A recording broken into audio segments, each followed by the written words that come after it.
All right, so we are beginning the first session of the true adventure after finishing the prologue.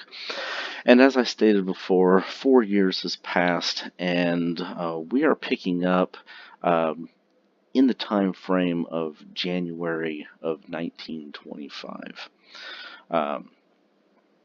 As I said before, what has taken place between the last 4 years is for you to determine with your character, and you have kept in some form of touch with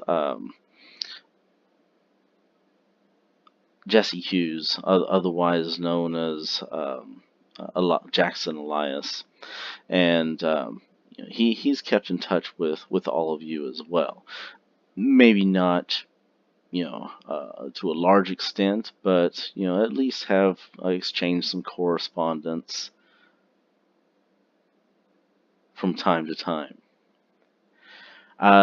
There is a book that has published since you saw him last. In fact, it was just shortly after his time with you in Peru that his book, The Black Power, published. However, that book did not, it was already in printing and in finalization as you guys were in Peru. And so it did not involve any of the Peru events in that book. However, he has been continuing to work on some other leads and continue to work on following up on the events of Peru over these last 4 years. And in some of your conversations with him, he's just briefly mentioned some aspects that he's looking into some of the background of Larkin and looking, traveling to some places and just doing what Jackson Elias does, globe trotting and hopping from place to place and researching death cults and everything else.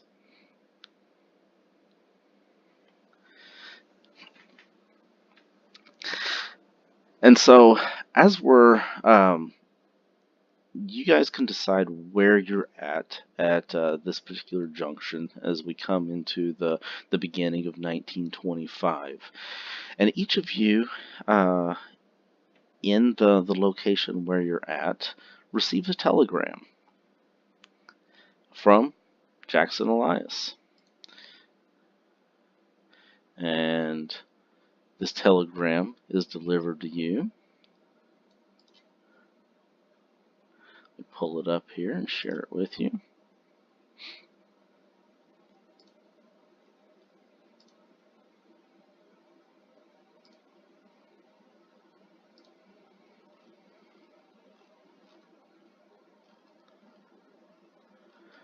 All right, here we go.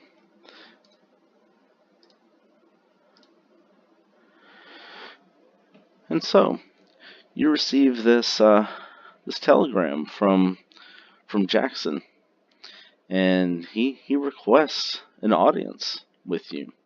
He's wanting you to come to New York to meet with him. The telegram seems relatively urgent.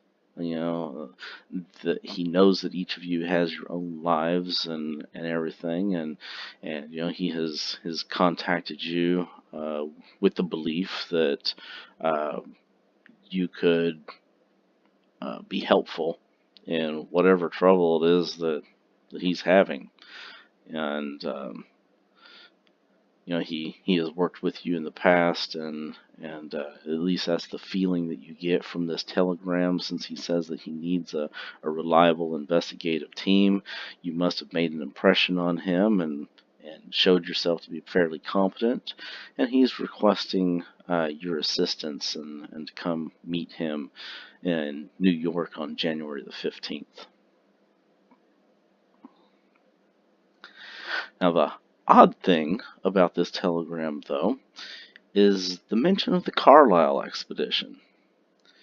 Now, there was a little bit of media news hubbub going on back in 2019 about the Carlisle expedition, but it was relatively vague and kind of not front page story or anything like that. And so some of you may remember some of uh,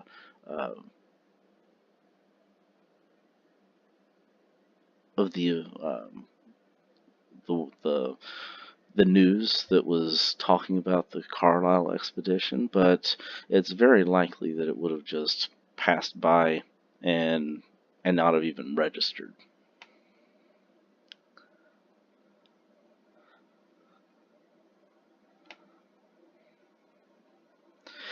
Okay, so Kansas is in Chicago whenever he receives his telegram.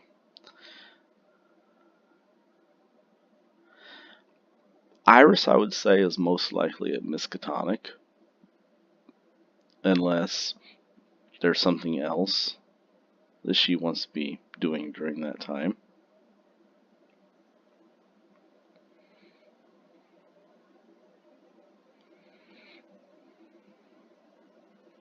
Cecil is working in Boston in one of the hospitals. Okay, that is good.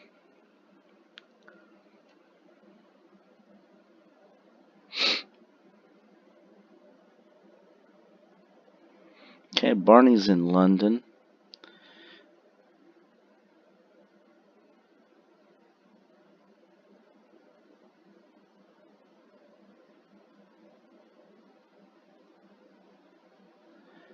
And if Irene is not out on mission, most likely she's also in London as well.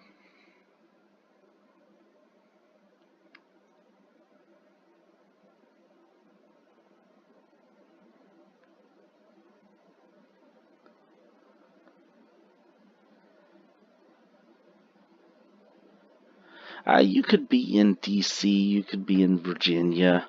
I'm not sure when Langley came around, but I would say, the FBI is a fairly young organization in the 20s, and so so I'd say it'd probably be, oh yeah, Langley's CIA, that's right.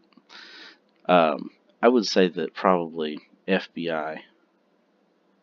Ooh, I just had a massive drop from everyone here.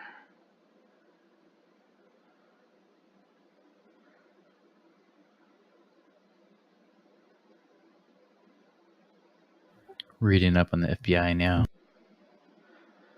Founded in 1908. Alright, now I'm getting reconnects.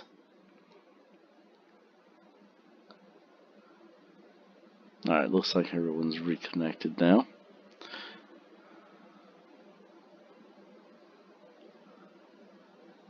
Yeah, looks like I got everyone back on server.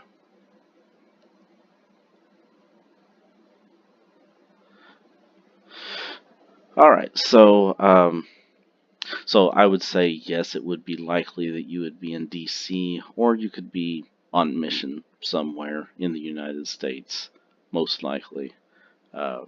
You being in Peru was kind of a special case, kind of a deal. Being FBI, you would be stateside, unless you're on vacation someplace. He'd probably stay pretty close to home because his uncle's all messed up. Alright. Okay, and so,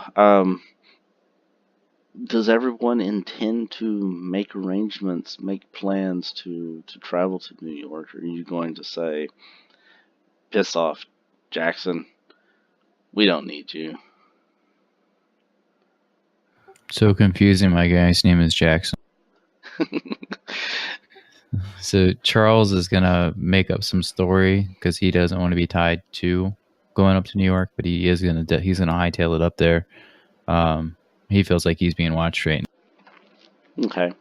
Yeah, that was why in the prelude I mostly called him Elias to avoid confusion with Charles. I'll start calling him Charles. Although Action Jackson sounds much better.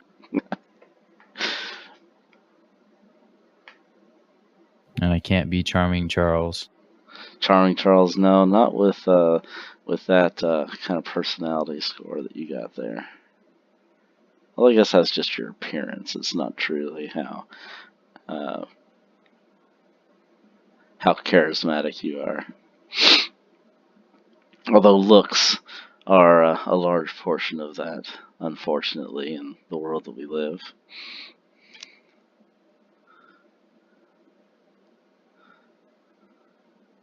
Chuck E. Charles, founder of Chuck E. Cheese.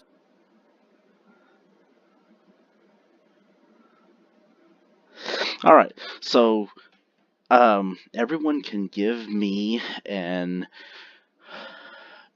archaeology roll, because this was an archaeology expedition, or you can give me a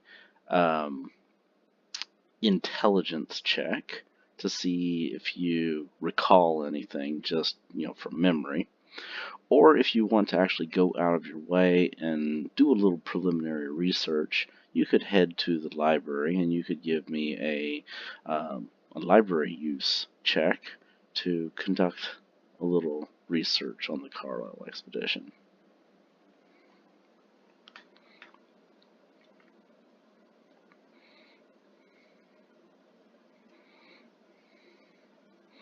Okay, archaeology for Kansas was a success.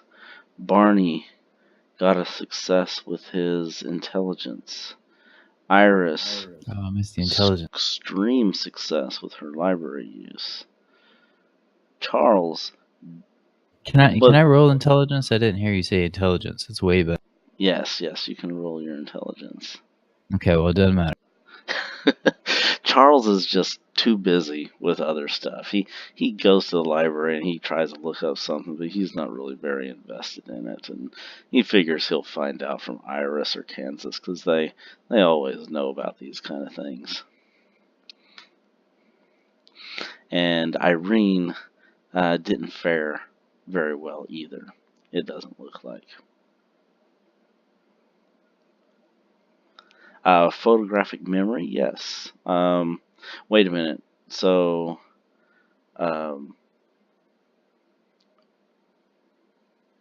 photographic memory, yes, would help you with this intelligence roll.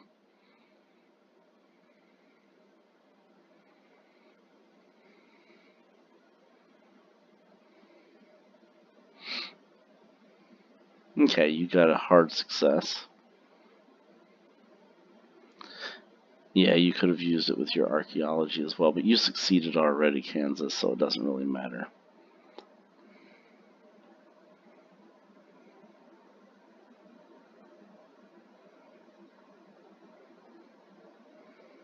No, just your 2 talents. What I might do is I might let you guys maybe trade out a talent if you want to at some point.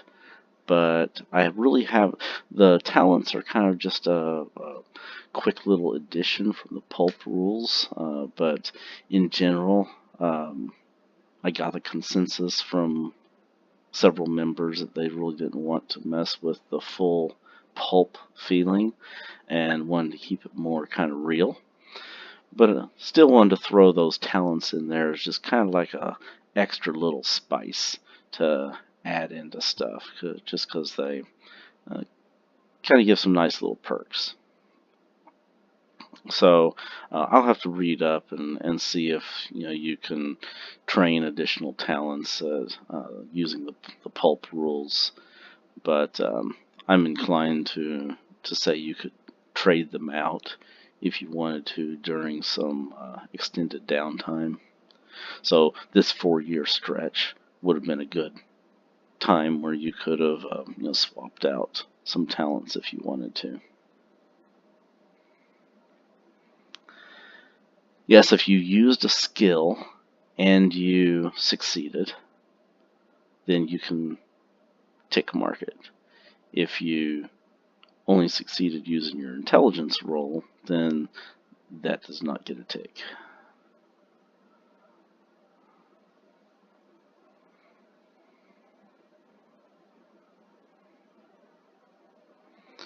But you only get a ticket if you succeeded without spending luck.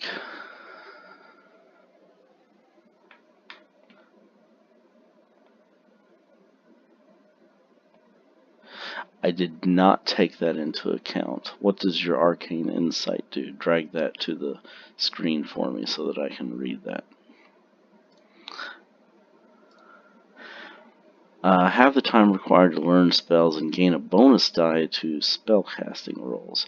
Okay, so the intelligence roll was not really you trying to learn a spell. It was whether or not you recognized or came across any spells in your research, and it was more of like a happenstance kind of a thing. And so, in this particular instance, you didn't come across any. Now, in gameplay, if you come across a tome that actually does have some in them, and you're trying to decipher them and understand them, then that talent would kick in and help you for that. Alright, now as far as those who succeeded, so the Carlisle expedition was an expedition composed of several individuals, primarily Americans, but there were a couple Brits who were involved with it as well. Back in 2019, I believe it was. Let me look on the calendar here real quick.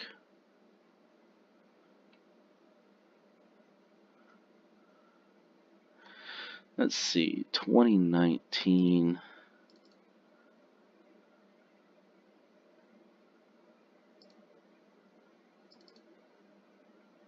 Yes, around the spring of 2019, the expedition left New York to go to England, picked up a few additional members, and then they headed off to Cairo.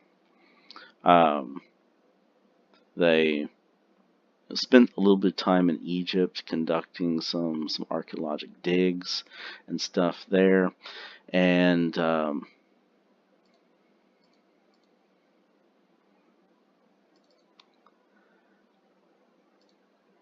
then they conducted a dig in Giza and Saqqara,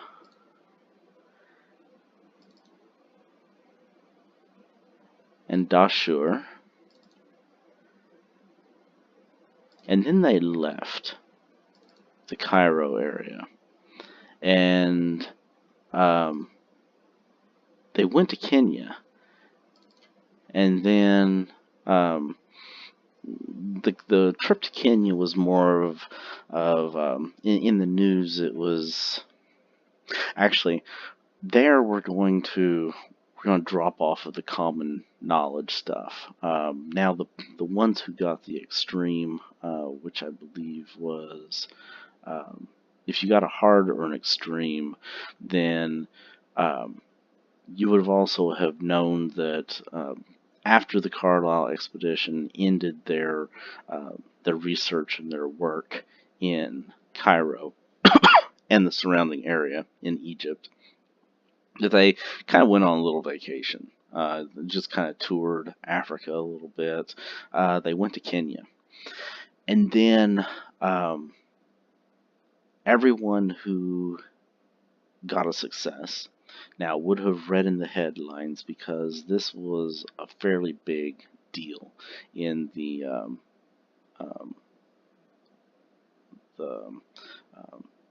groups that follow archaeology and stuff like that, that the entire expedition was murdered. They were wiped out. They were killed to the last man. Bloody massacre in Kenya, and there was supposedly some native local Kenyans who were charged for the crime, and they were hung, and everything was solved and taken care of. And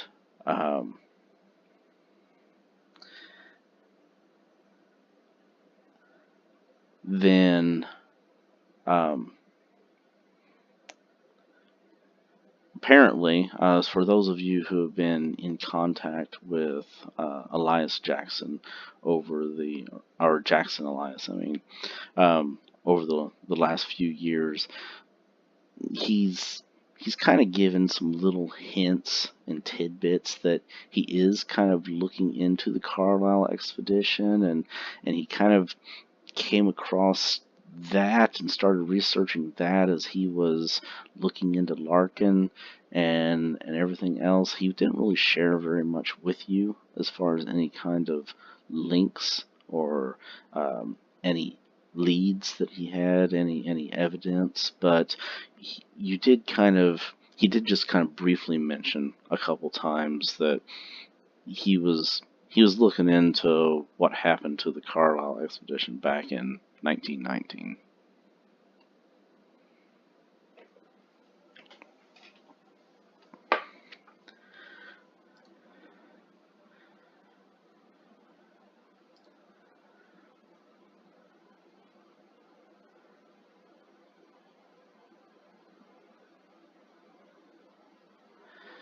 And then for Iris alone, Iris, since you got an extreme success, there are some whispers and circles, in certain circles, that everything was a little too tidy, and that there was a little bit more to the Carlisle expedition than what was reported on the surface in the newspapers. And Iris, especially with her research and looking into the occult, she has a sneaking suspicion that they may have been tied up in something nefarious, and that may have been the reason for their downfall.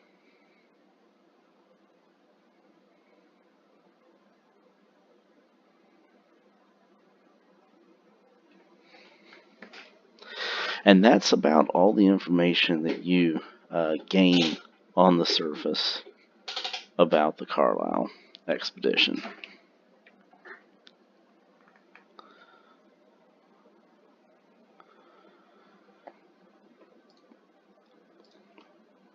Now I'm going to throw up one more little tidbit of information here.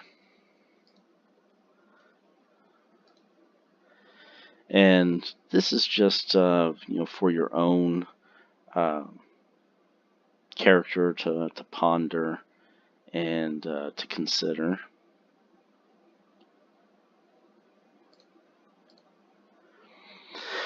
And this little document right here just kind of summarizes things that you know about Jackson Elias, your experiences with him in the past, having talked with him during the Peru expedition, and the correspondence that you've exchanged over the last 4 years, and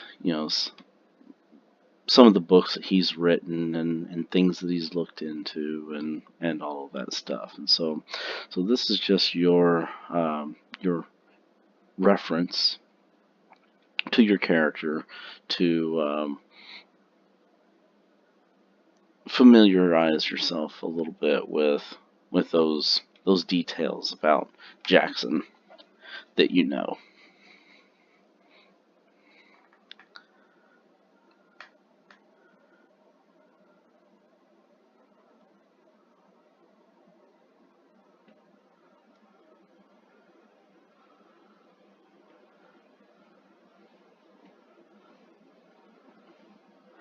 And as you know from your time in Peru with him, that he was pretty hardcore. He was a pretty bad mofo, and definitely kind of helped out with the outcome of everything.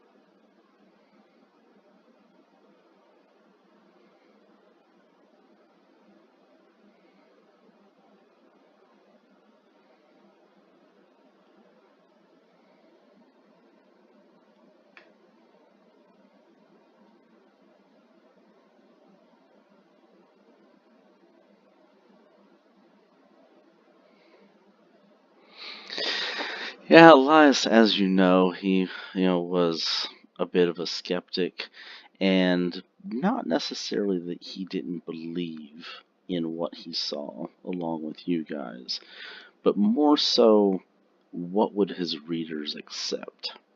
If he started talking about all kinds of weird uh, stuff, would he start be considered more of a kook, than taken seriously?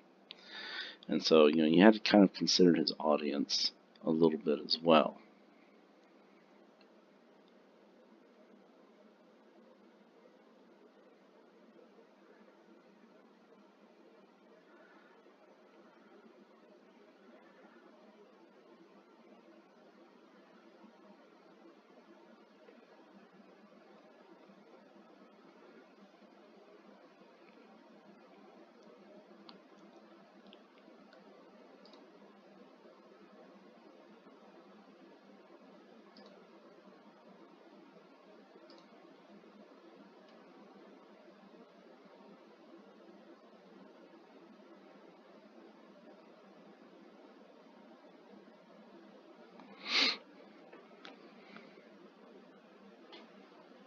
All right. So Kansas is heading to New York. Now you guys receive your message, um, a few weeks in advance or a couple weeks in advance. And are you going to wait until a little bit closer to your meeting date to head to New York, or are you going to go early?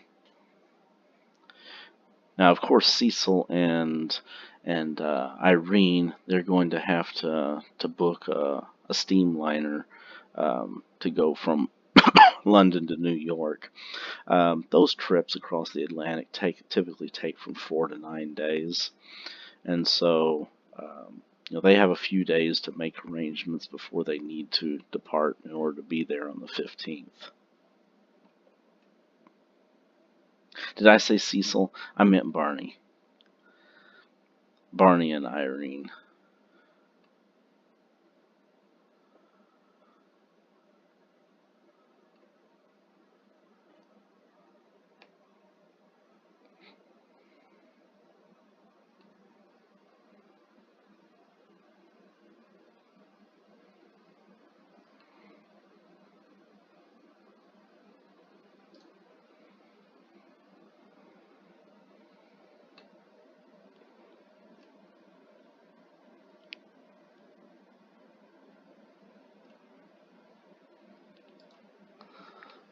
All right. So Barney's going to come early, and he's going to look into some business prospects. New York is a bustling city in 1920. It is the center of the world as far as most things go. Every bit as big as London, and financial markets across the world. Um, Trading, stocks, shipping, all kinds of stuff. You name it, it's here for the most part.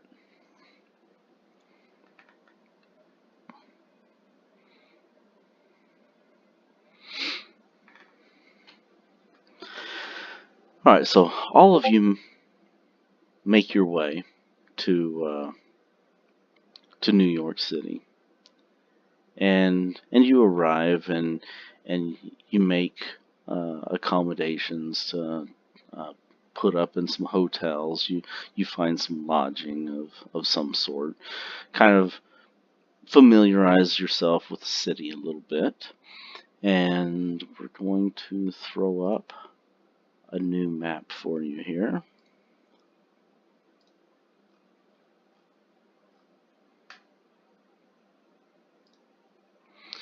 And so at any corner newsstand or uh, bookstore or anything else, you can pick yourselves up one of these handy dandy little maps.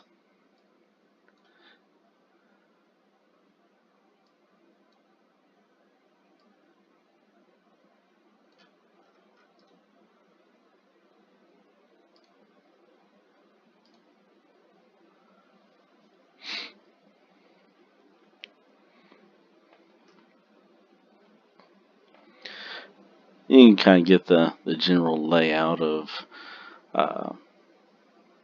the Manhattan, Bronx, Queens, Brooklyn areas there.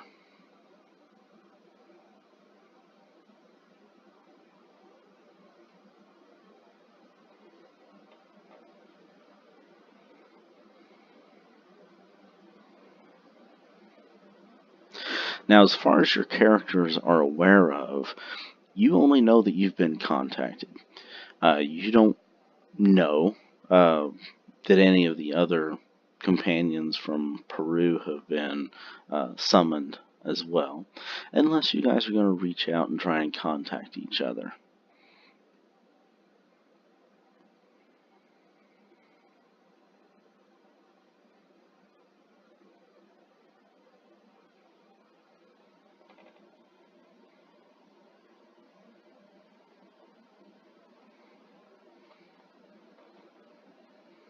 Okay. Since Oculus had an agent on Iris, then it would probably be reported. Although you would have left before Iris did, needing to get there in time. So maybe you would have gotten a telegram while you were on the boat that it has been reported that Iris is making arrangements to travel to New York.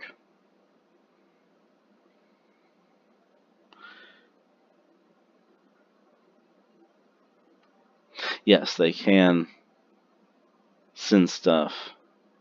There is radio telegrams.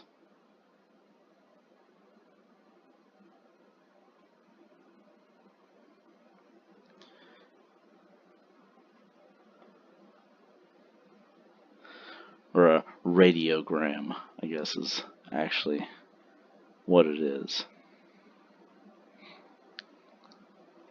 Or maybe when you put port in New York, maybe there's a telegram waiting for you there with your local liaison that you make contact with that gives you an update and lets you know that Iris is on the move, and that she's also coming to New York.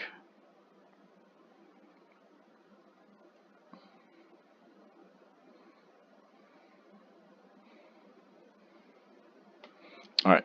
So without any knowledge of each other's activities, you're kind of operating on your own here, and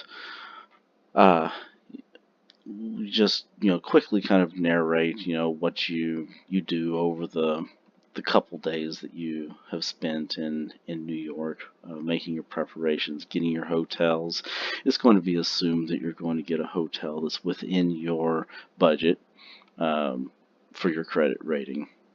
Hotels are expensive, so of course you're not going to want to spend exorbitant amount of time just hanging out here. Unless you're filthy stinking rich like Iris and Barney.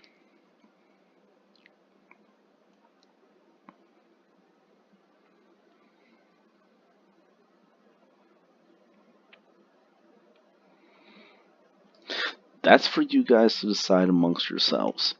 I am not going to, dictate that you could or couldn't contact each other. So if you guys are in contact with each other over the 4 years, and you know each other's whereabouts, and you've kind of been keeping in touch, then maybe you might give someone a quick ring, especially if they're stateside. Like Cecil and Iris, living both in the Bostonian area. One might ring the other. Hey, I got this telegram from Jackson Elias. I wonder what's up with that.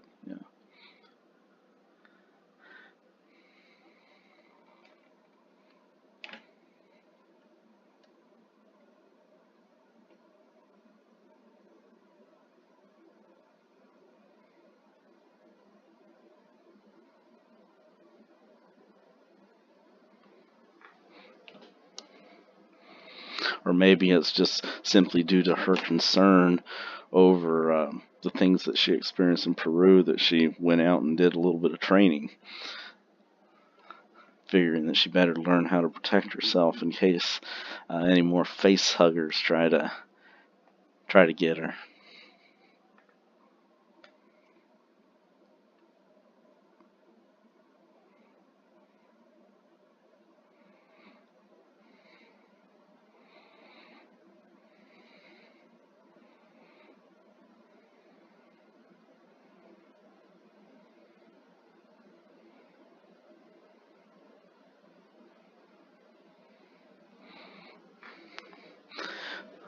All right, Barney, I'm going to let you give me a credit rating roll.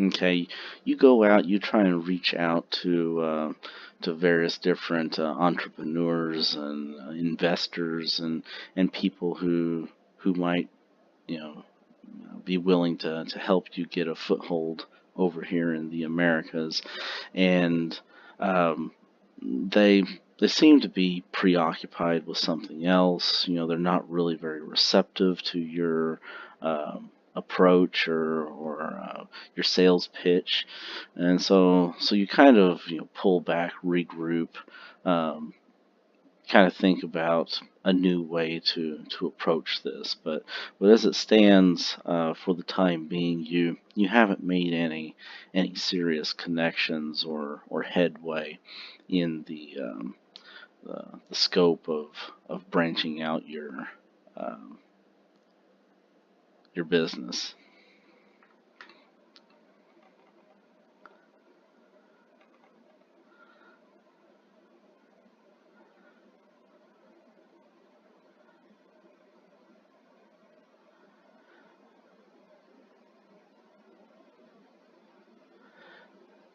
All right, give me an investigation type of role here, Irene, if you're wanting to try to track down Iris.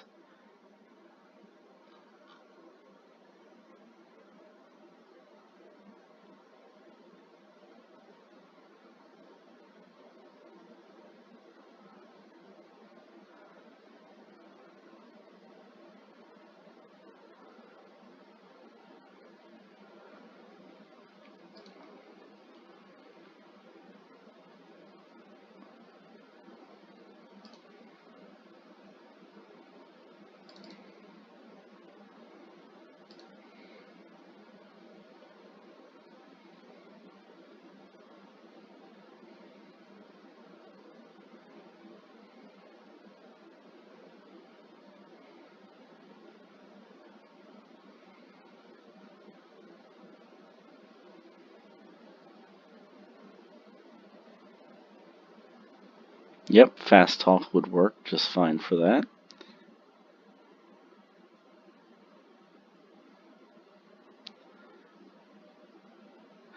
Alright, you try to do a little bit of research. You try to pull some quick ones over on some people. It is not a fumble.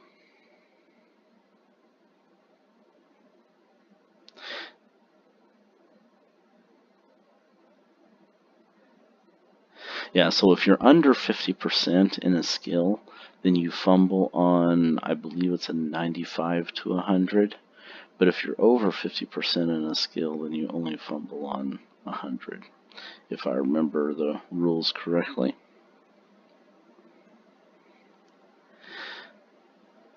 That's a nice thing about using Fantasy Grounds for this, though, is that it's pretty self-contained. You can trust in the rule set, laying the rules out pretty straight for you.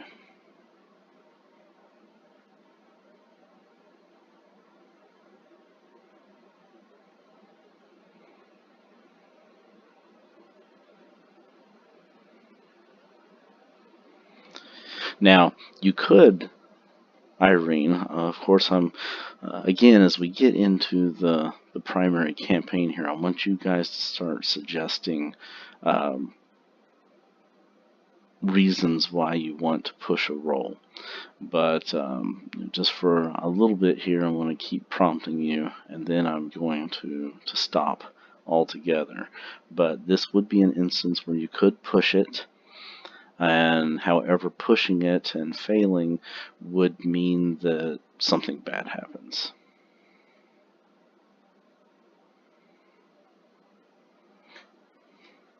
Okay?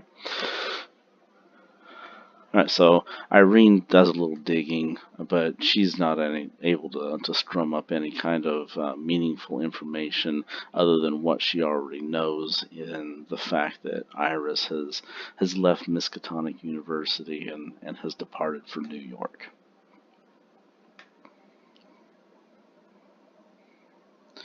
So give me a luck roll, Kansas and Irene.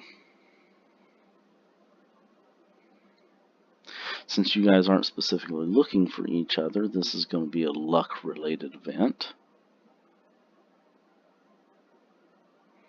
And so, as luck would have it, the two of you do bump into each other. You see each other at the museum since you're both there checking things out.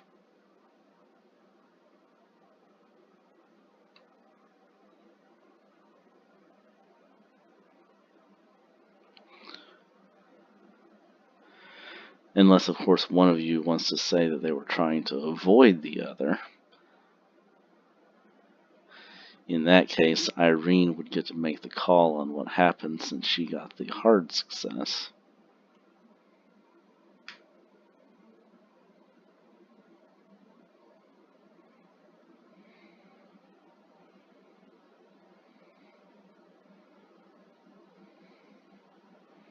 Okay, so we'll kind of cut into this little scene here as we, as the movie focuses in on the local museum there in New York City, and we enter into the Irene is walking up the steps of the museum and enters in.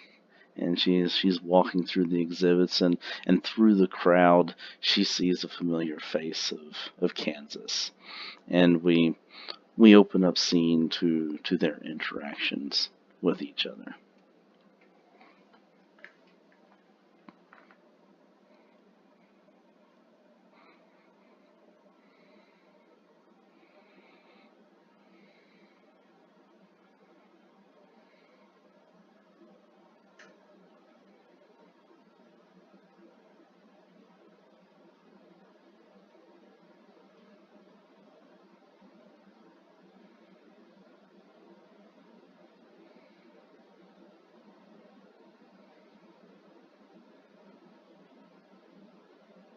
Nice. Kansas getting a hug from a pretty Brit.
While we're doing this particular scene here, Iris and Cecil are traveling together to New York. Is there anything particular that the two of you are going to discuss on your car ride or train ride, however it is that you're traveling from Boston to New York?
And so as Kansas and Irene continue to catch up and discuss current events and what brought them to New York, the camera fades out from them as they continue their conversation, and they can continue to do so off camera. And then we zoom in and on Iris and Cecil as the two of them travel together.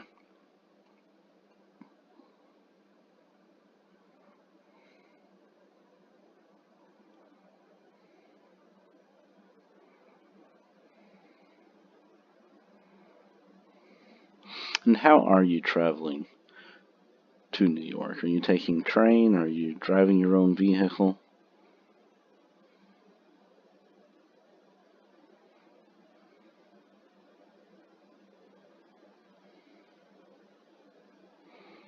Train is by far the most common mode of transportation. Vehicles are, of course, around. They are fairly common, but, especially in New York, not everyone has a vehicle.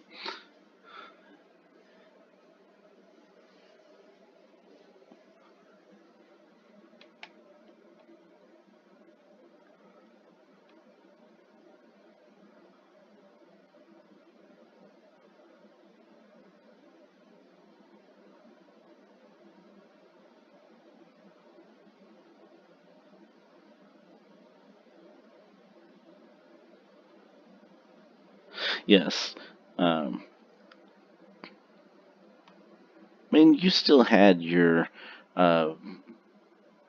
gangster, kind of cars, but a lot of the cars were not really made for fast travel.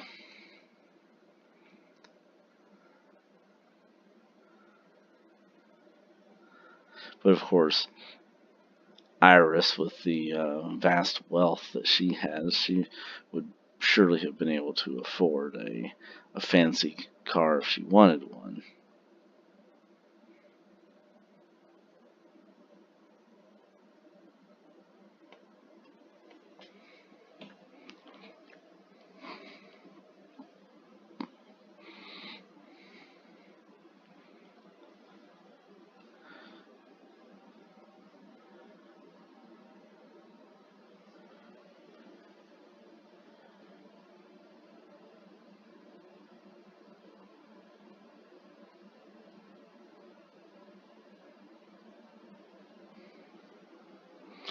Now, I'm going to throw up some additional little tidbits of information here.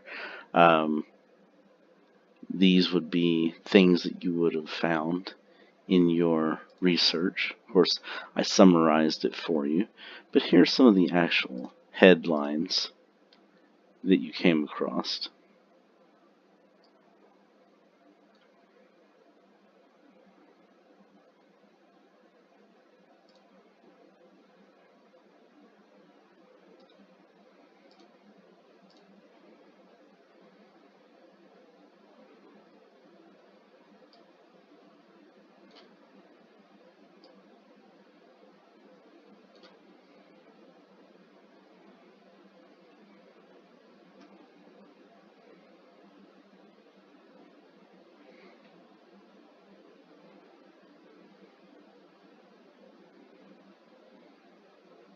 Does anyone else hear this in a voice like Carlisle expedition and box for London? Exactly. You could imagine it being in the old radio newscaster kind of a voice.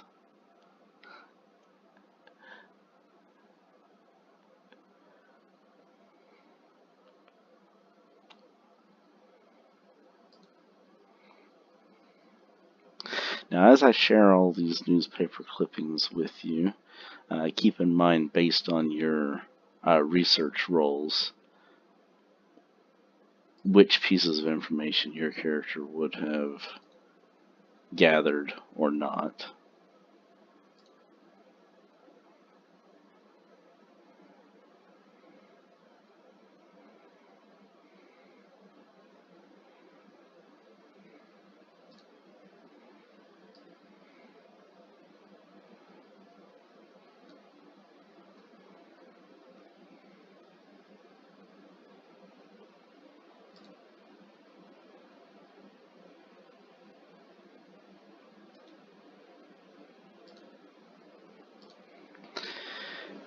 And there is a shitload of information here.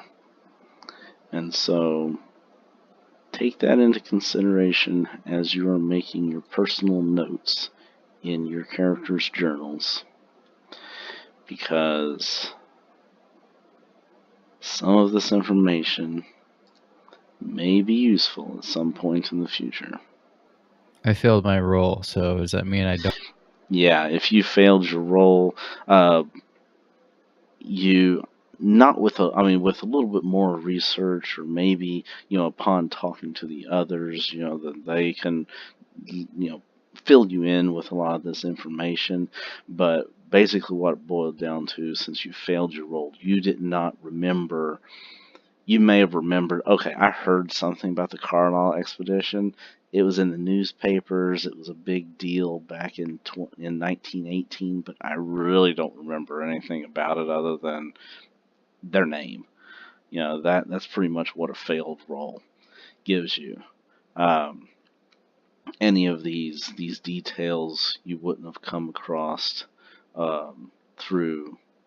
You didn't have enough time to go to the library. You weren't able to locate them in the microfiche or the old archived newspapers or whatever else. You just failed to gather it. Of course, plenty of people in the group did successfully gather a lot of this information. And so it is there for the sharing.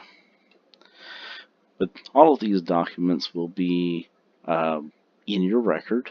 And so within Fantasy Grounds, all you have to do is just go to Images, and you can pull any of these documents up to refer back to as we continue on through the story.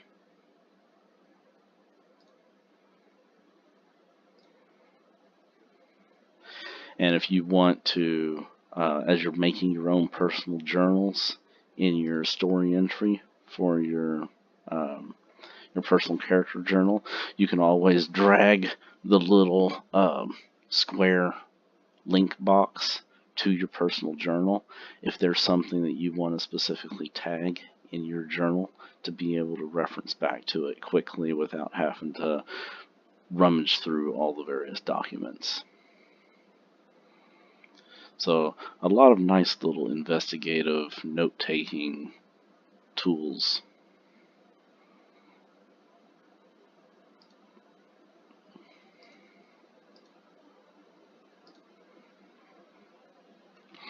Now, as we continue to share the information here, we have a few more articles.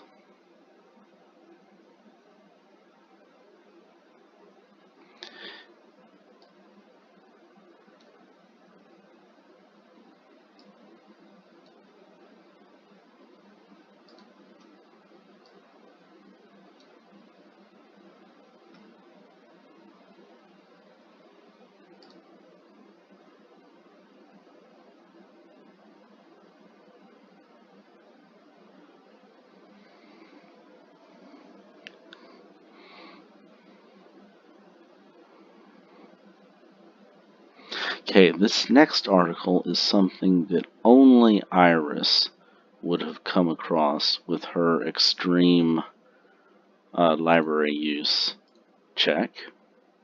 It's a little bit of a more obscure article.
What did you roll, Barney, for your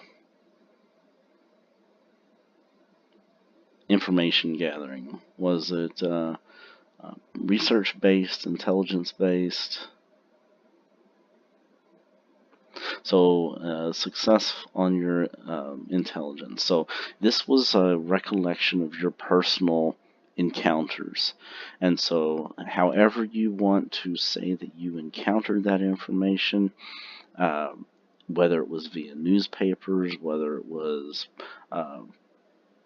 the word on the street, if you were there in Africa around that time frame, which is possible you could have if you went there right after Peru, because a lot of this stuff took place after the Peru trip.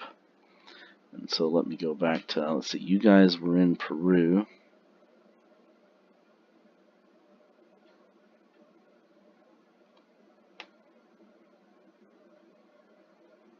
Oh, wait a minute. Never mind. You were in Peru in 1921. This all took place in 1919. So yes, this had already come and gone while you guys were in Peru.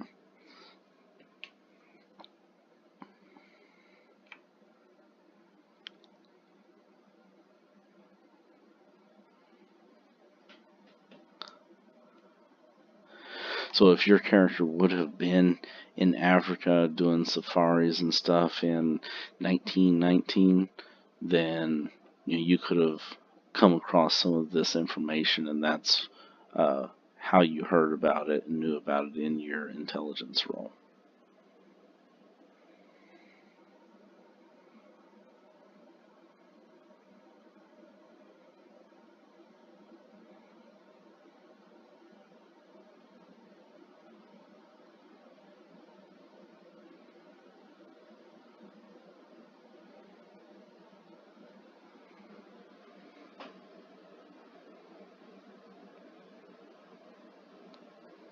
Not really at this point, Barney. We were just looking for recollection. If at that particular time you would have started conducting your own investigations and stuff like that, that'd be its own separate story that I really don't want to get into what you did back in 1919. And so this role was pretty much just a summarization of, hey, what do I remember from that stuff that I found out back in 1919?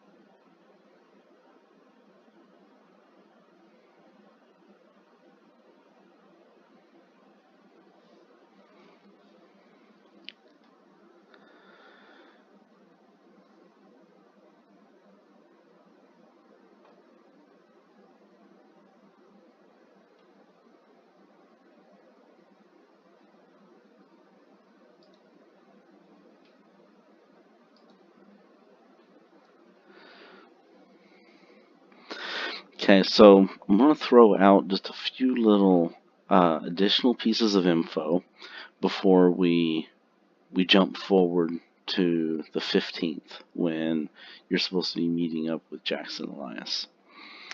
And so, based on the articles, for those of you who had the access to them or the knowledge of them, which would be limited to the extreme role for Iris only, I believe. Now, one of the other articles that talked about the hanging of the tribesmen and everything like that, it mentioned Erica Carlisle as well. So if you got a hard or an extreme success, you would also know that Roger Carlisle had a sister named Erica, who was not part of the expedition, but she did go to Africa looking into the expedition.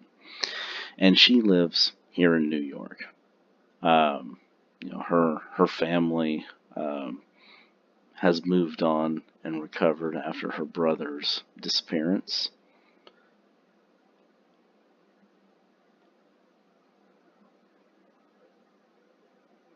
Assumed to be dead.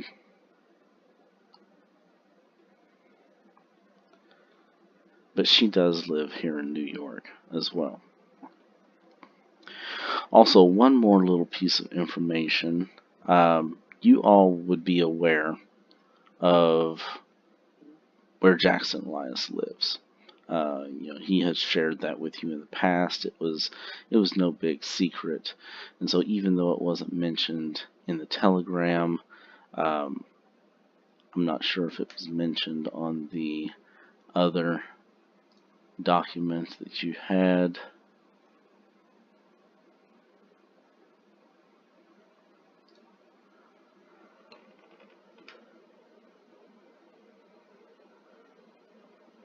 I do not see it on there. You all know that he lives at the Hotel Chelsea, which is located at West 23rd Street between 7th and 8th Avenues. It's an old tenement building that was converted into a hotel, but many of the the residents there were allowed to kind of keep their apartments on a a permanent stay kind of a basis. And then the other rooms are rented out as hotel rooms. Anyway, so that is where he lives in New York, and where you're to be meeting him at. You also know, based on the information in that second document that I shared with you, that his publisher is also here in New York, and it's Prospero House.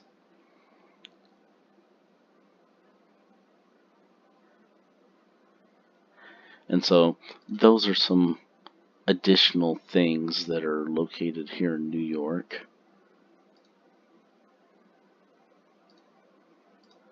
While you're hanging out here.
And so I'll just continue to stand by here, and you let me know whenever you guys are ready to cut scene,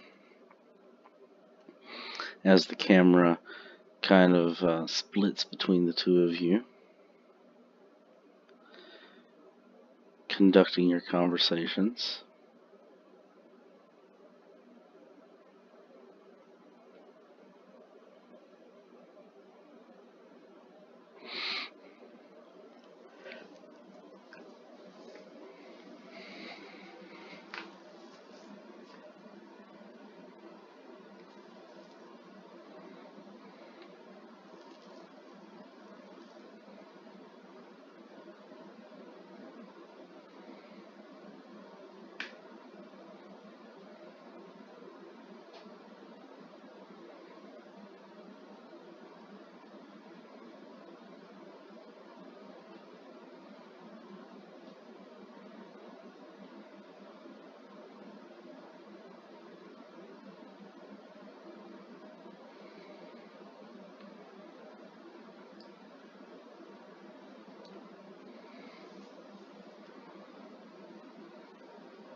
Charles would probably try to go up a little early and talk to Elias. Mainly in the summary of the backstory stuff that I wrote. Basically, I asked my uncle for help. He started asking questions and basically came back as a vegetable. So he would go and talk to Elias and kind of explain, not in complete detail, but seeing if there's any black files or anything he might have thought of in the government. Okay, and so since I've not had a chance to read your backstory yet, so your uncle is now kind of in a insane asylum, or is he still at home, or what is his? Yeah, they so basically he didn't really want to ask all the questions, but his curiosity got the best. He ended up disappearing and was gone for a couple, like 3 days.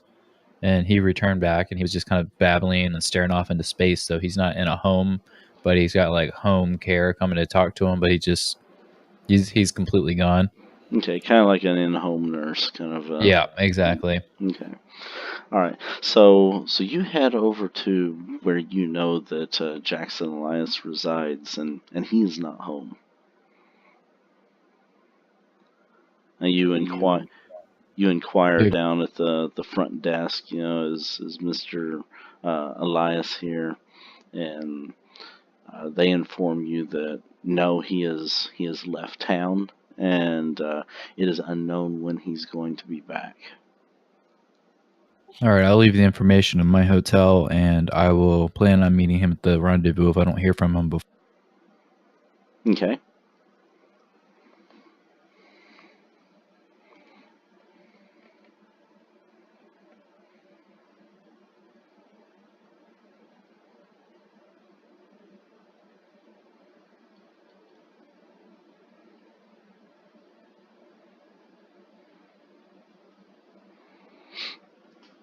All right.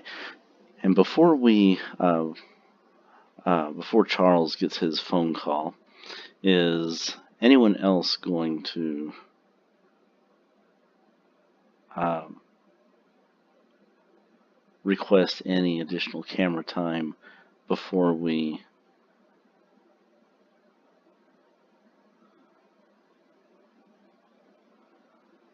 move forward? We've taken care of Irene in Kansas, Iris and Cecil.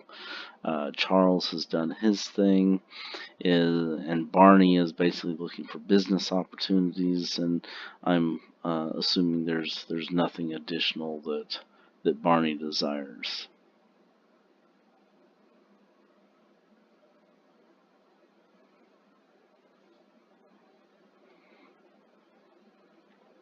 Okay, so since Charles was very true, yes. Teddy Roosevelt was back in the 1800s, though. I don't know if Teddy was still around in the 1920s. Oh, was he early 1900s? Okay. For some reason, I thought he was the late 1800s.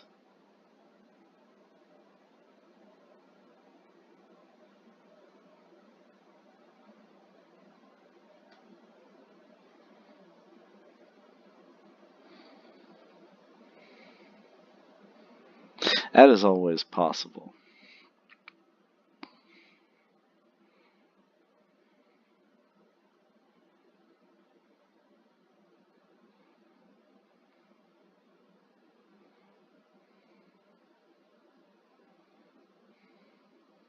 Alright, so since Charles was the only one who reached out to try to contact uh, Jackson Elias before the meeting time, and left a message at the desk with his whereabouts, where he was staying here in town, Charles is going to get a phone call.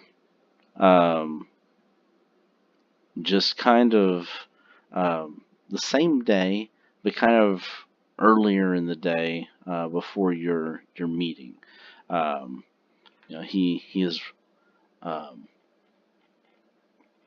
Let's see. Did the let me clarify something here real quick. I want to check and see, did the telegraph actually give you a time or just a date?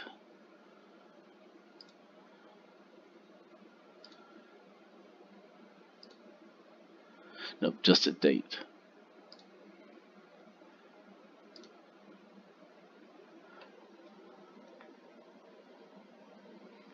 Okay, so I'm going to back up a little bit then.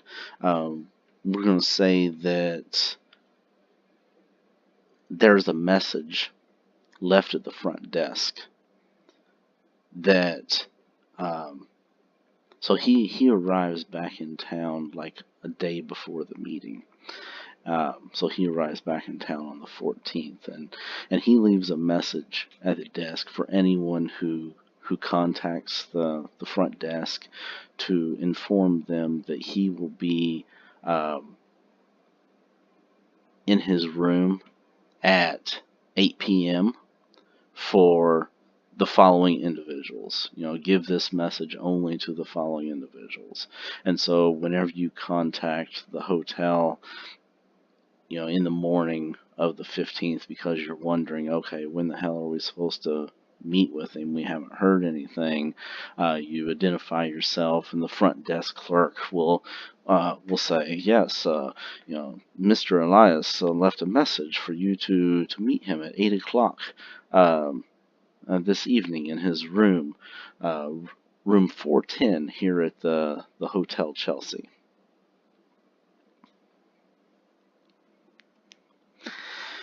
Now, since Charles actually left his hotel or his contact information, he gets a phone call the morning of the 15th from Jackson. Bring. Hello, Jackson speaking. Yes, Charles, is that you? Elias, long time. Yes. I don't have long to talk. I must make this quick. Are you coming? Are you here in New York? I got your message. Yeah, I came as soon as I got it. I'll be there. Everything all right? They're here. I think they're onto me. I don't want to talk too much about it here right now. I'll tell you some more information tonight. You need me to come and give you some backup? No. It's okay. It's best if you don't get involved. You just yet. I gotta go. I've already been on the phone too long. All right. If you need a place to stay, you know where to find me. I'll see you tomorrow. Well, it's later this afternoon. This afternoon. He calls you in the morning. But okay. Yes. I'll see you at 8. Do you know if any of the others are coming? No, I didn't know you invited anyone. I haven't really talked to them in a few months. Most of them I haven't talked to. Yes. All of the Peru team. I contacted them all. Hopefully there's more than just you. I have to go now. Bye. All right. Talk to you soon. So based on the conversation with Elias, you can obviously tell that he is very agitated and paranoid about something. Definitely not his normal self that you know the Jackson Elias to be.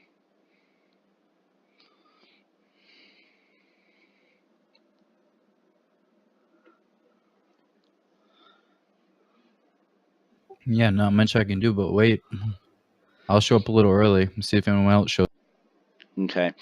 And are you going to try and call back? Or, I mean, he pretty much, No, he seemed like he was trying to get out of there. I doubt he's going to be in that room very much longer. Okay. All right. And so if you show up early at the hotel, how early are you going to show up? I mean, probably like an hour, just to see if anyone else from the expedition shows. Okay. So then we are going to jump time. It is now Thursday, January the 15th, and it is 7 o'clock p.m. You arrive at the Hotel Chelsea. The Hotel Chelsea is located in Manhattan neighborhood of Chelsea, and it's on West 23rd Street between 7th and 8th Avenues. The 12-story red brick edifice with its magnificent staircase was built as an apartment building in 1884, but was reopened as a hotel in 1905. A significant number of the guests are still long-term residents, and the hotel is popular with artists, writers, and musicians, lending it something of a bohemian reputation. Although many hotels at the time did not permit African American guests or visitors, the Hotel Chelsea has a far more enlightened attitude and welcomes all within its doors.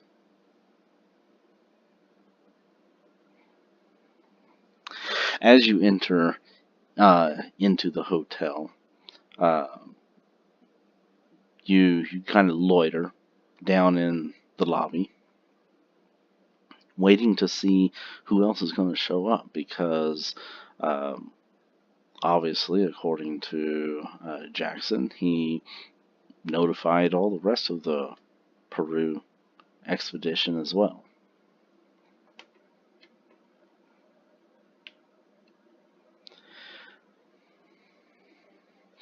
Okay, Irene, how early are you going to arrive?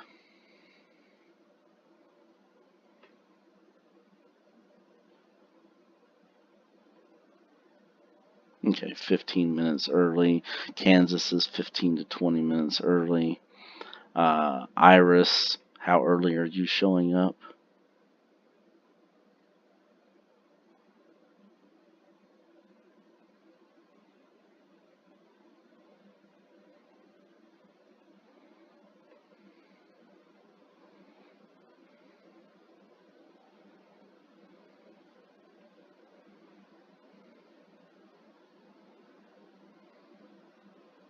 Okay, so everyone's 15, 20 minutes early or so, except for Charles, who was showing up about an hour early. So Charles, you're hanging there for about 40, 45 minutes, and you start to see some familiar faces starting to trickle into the hotel.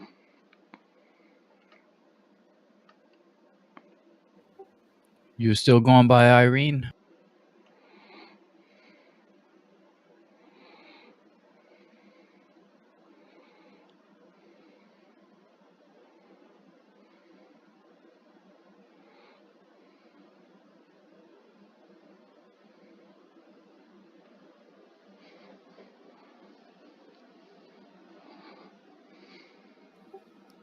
Mr. Peters, welcome. I hope you brought that whip. He probably doesn't have it with him just right this moment, but perhaps he does. I don't know. Iris, always a pleasure. Mr. Barnham.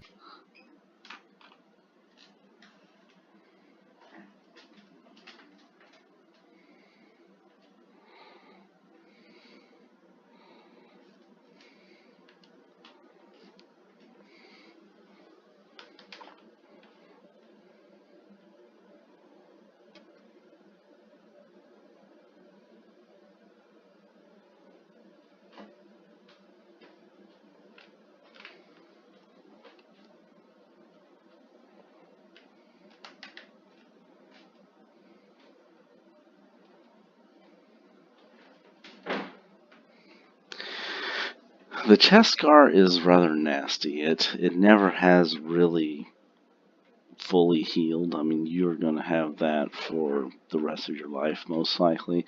And whenever you take off your shirt, whenever you're going to the beach, your appearance drops by about 15 more points. What happens at 0? You're like Quasimodo when everyone runs in for your It's fine. Where was it? Like the abdomen? It was like right over the chest, kind of like right where the diaphragm is, right underneath your sternum. The chest scars, it's still there, but I'm thankful to have it.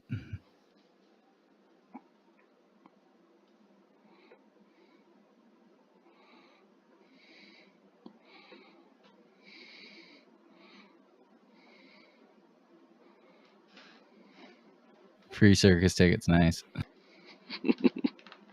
Step into the cage.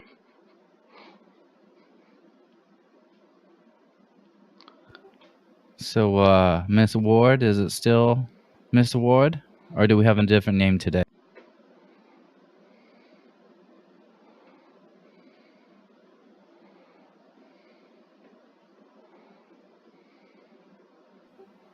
Well, Mr. Barnum, if you need a reference, I'll be happy to be it.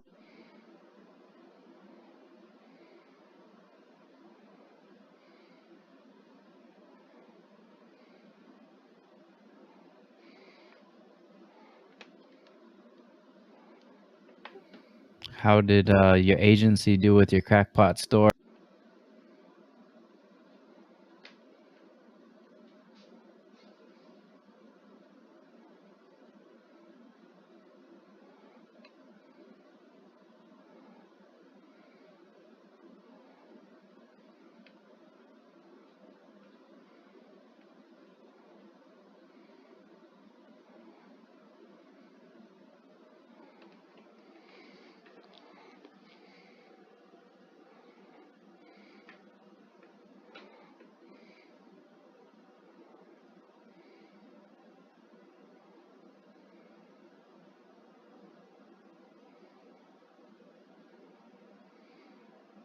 Well, Irene, my agency got the watered down story. I got told to keep my mouth shut, and I'm kind of glad I did, but I'm not stopping asking questions.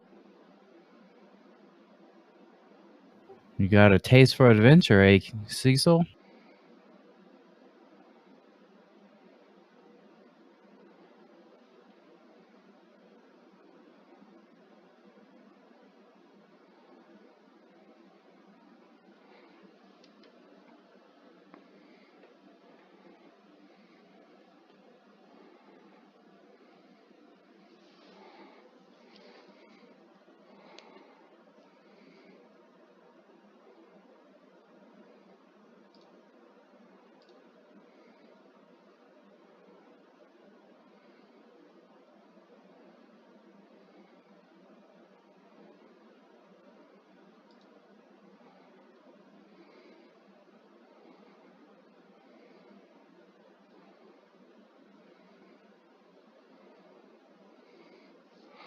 So when is Barney going to arrive?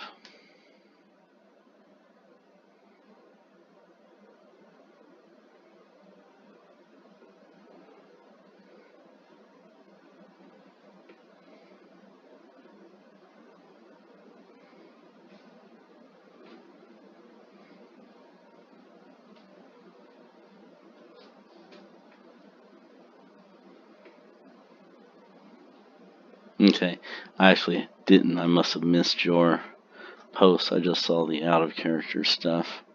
Oh, I see. Enters about 10 minutes after everyone else. Okay. So as you all are standing around catching up, several minutes goes by, and there's this big pink elephant in the room just standing there that no one wants to talk about. And then Barney comes in. I was waiting for a sound effect. Dum, dum, dum. Barnabas enters the room.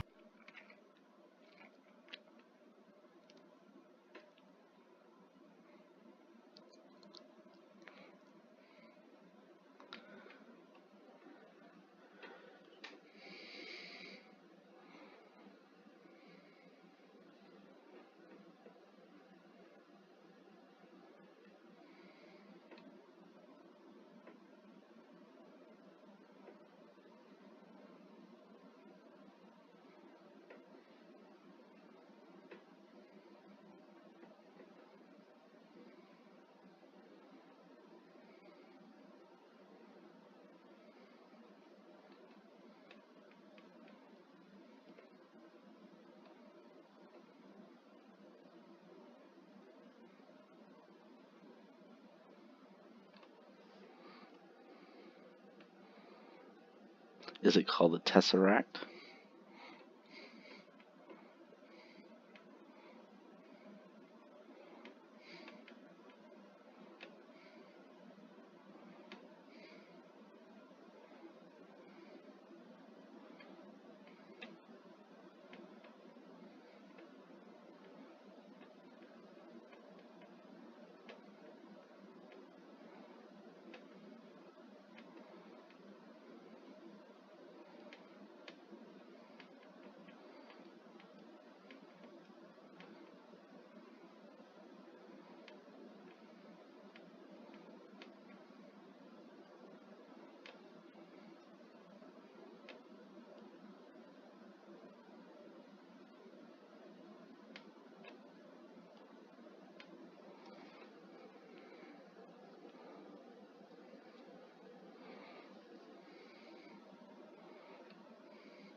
Let's see what you got here for the full medallion.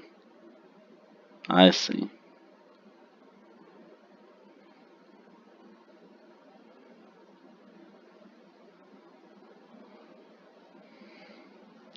I have not played Wolfenstein, so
So I'm picturing something kind of like this for what Irene is wearing.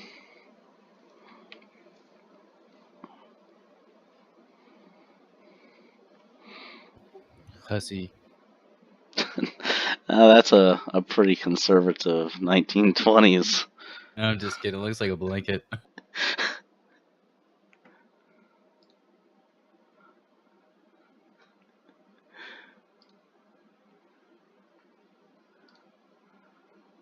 I mean, she could be wearing a cocktail dress or something like that, but that's kind of your 1920s business suit or business dress. I'm just mad I wore the same thing. Oh, you wore the same thing? Probably not too different.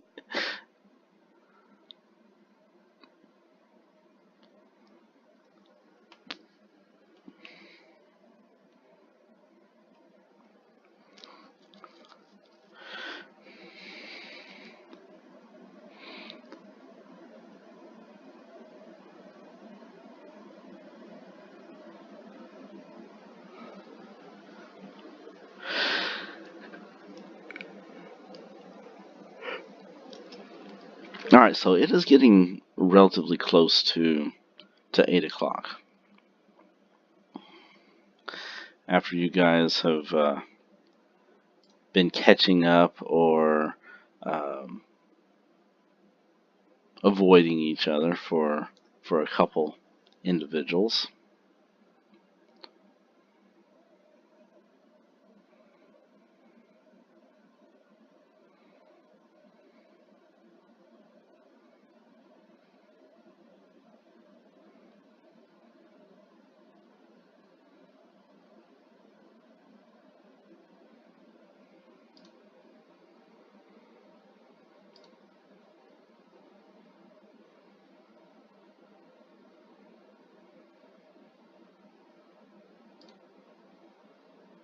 Yeah, it doesn't take a psychology roll to feel the tension in the air.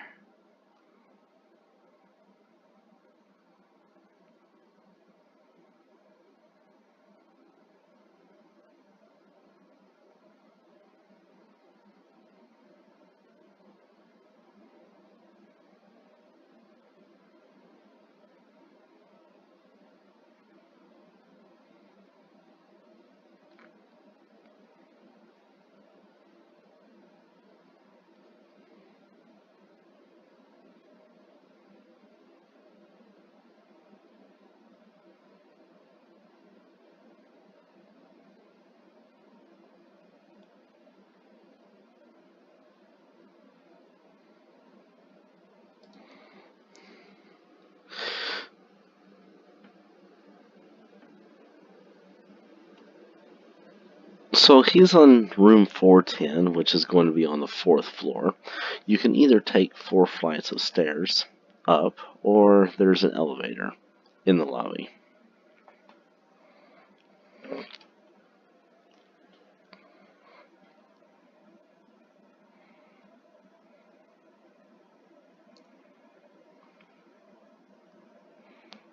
Chlamydia.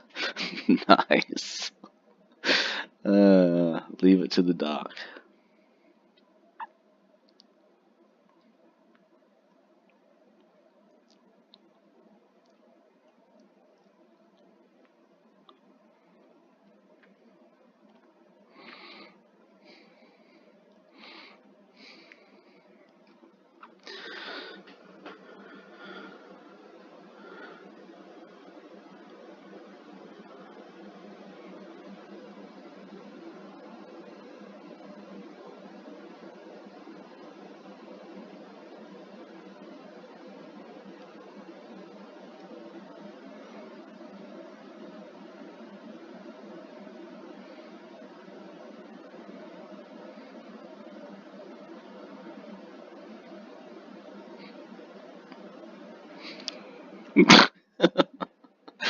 Middle finger.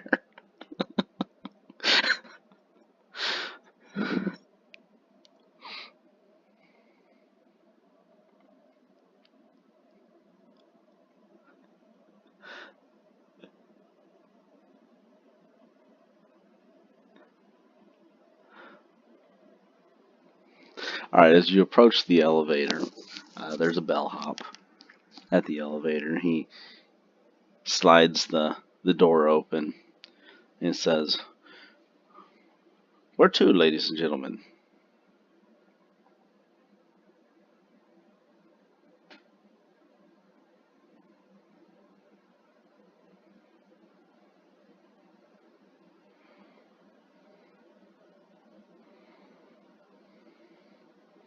Yes, that would be the fourth floor. Room 410. You're going to go see Mr. Elias?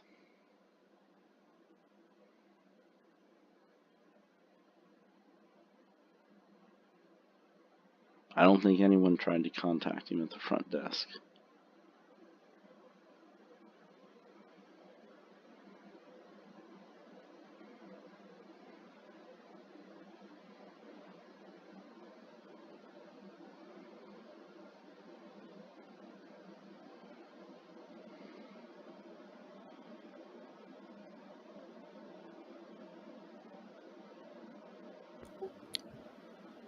I probably would have mentioned, yeah, he sounded a little anxious. We can head up a couple minutes early. I mean, that's fine. Okay.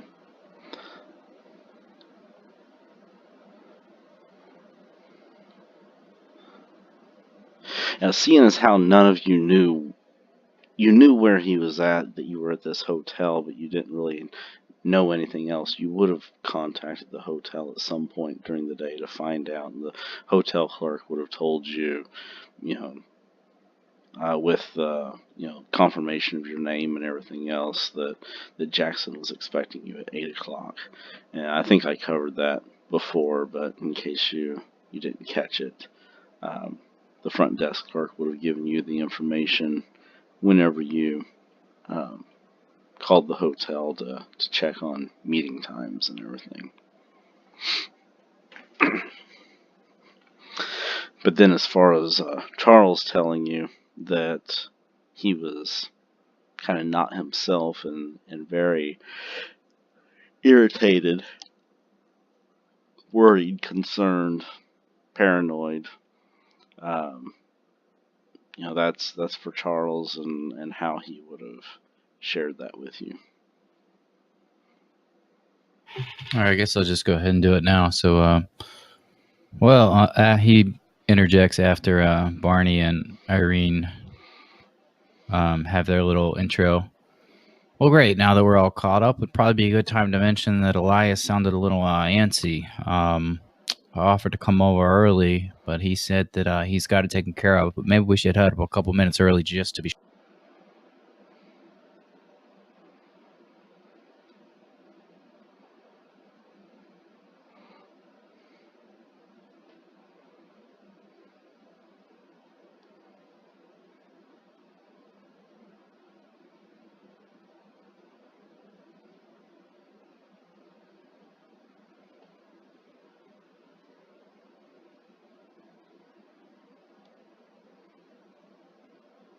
He didn't sound like his normal self.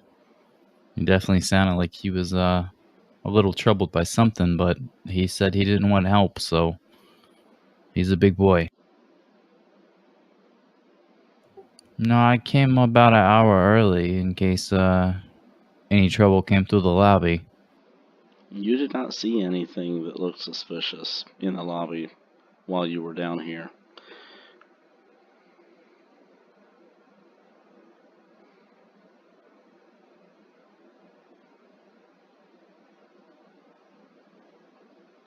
Oh, by the way, I do want to give you guys a little bit of background information. It is January in New York City, and there is snow everywhere. New York has just been hit by one of the biggest blizzards in quite some time. They did have just a little bit of a reprieve from the blizzard, and a lot of the snow was cleared away. But the forecast is calling for more storms to come within the next few days. There are some light flurries and stuff like that are occurring throughout the day. So it is your typical New York in January. So keep that in mind as we're talking about the scenery and what you're doing and everything else. It is quite frigid, and so that's why I was saying that the ladies might be wearing like some wool, you know, business dress, kind of things, something to kind of keep them a little bit warmer, maybe some long jackets, that reach down and cover most of their legs and everything else. So you probably wouldn't be showing a whole lot of skin I mean, once you get inside, that's a different story. But you would definitely be dressed for cold weather.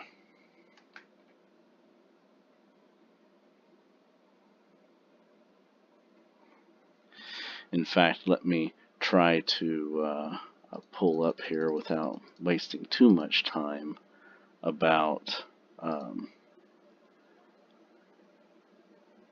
the weather in January 1925 is especially unpleasant. The city is brought to a standstill by a 2-day snowstorm on January the 2nd, followed by a fresh storm 10 days later. This last storm brought enough snow to shut down most transportation into and around the city, with roads blocked, railway lines covered, and even ferry travel disrupted by ice on the rivers.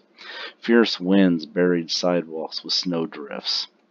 While the city authorities drafted in thousands of workers to shovel the snow and restore order, it's a slow process getting the city moving again. When you make your way to the meeting with Jackson Elias, snow is still piled high on the sides of the streets, and regular flurries add to the disruption.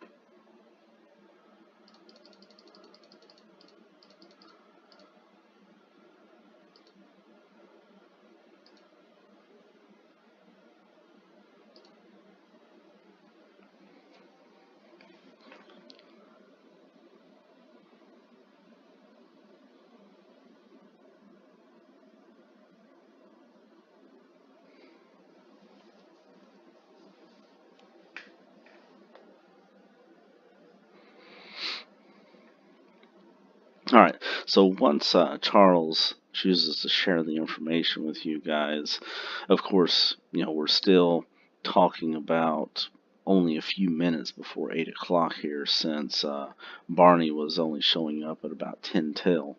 So Barney comes in, there's a little bit of a tension and everything, and introductions are done. Irene and Barney are kind of, standoffish with each other, and then Charles cuts in with the information. Oh, by the way, and then you guys decided, well, hey, we better get up there and check on him then.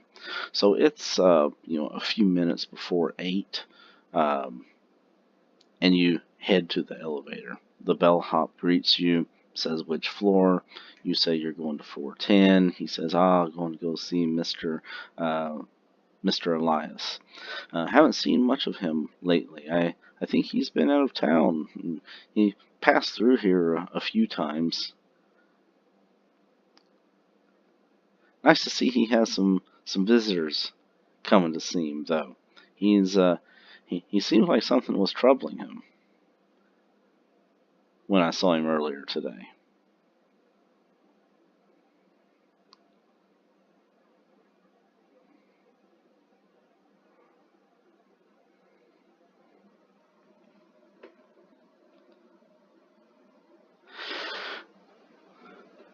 The elevator music plays as you all stare at each other, and then you decide that the elevator music is too boring and you want to start beatboxing, just like the Ninja Turtles.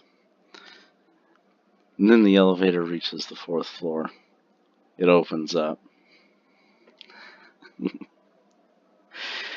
And you step out into the hallway. Hallway goes left, goes right. You look at the sign on the across the hallway from the elevator, and it points you towards the direction that room 410 should be. You head about halfway down the hallway, and you come to room 410. Who is in the lead here? Or who was the first one to approach the door? I'll take the lead since I got here. Okay. So Charles moves up to the door with everyone else following behind him. And Charles, what is your action here? What are you going to do? Before I do anything, I'm just going to listen at the door. Okay. Go ahead and give me a listen check then.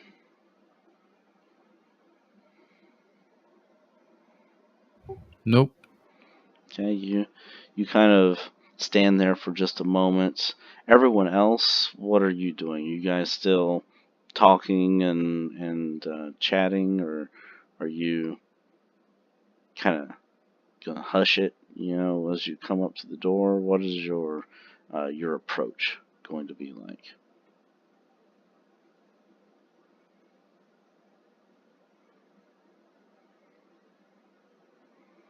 Okay, you guys are kind of chatting as you come down the hallway, but then you notice Charles kind of coming up gingerly to the door and kind of listening, and when Irene sees that, she kind of stops her chatting.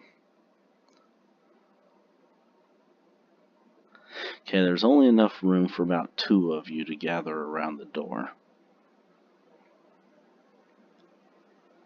Unless you're just going to start taking turns. I'm going to listen. Oh, now I'm going to let you up here to listen. That's not normal, natural behavior. I mean, the first 2 people to the door would kind of maybe stop there and listen for a moment before they did something else.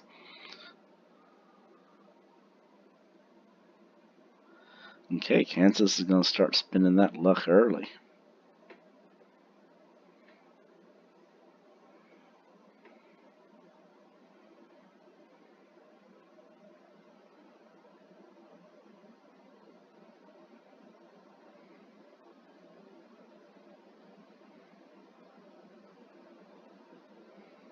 Man, let's back up here for just a second. Iris, you have some hired bodyguards? I didn't...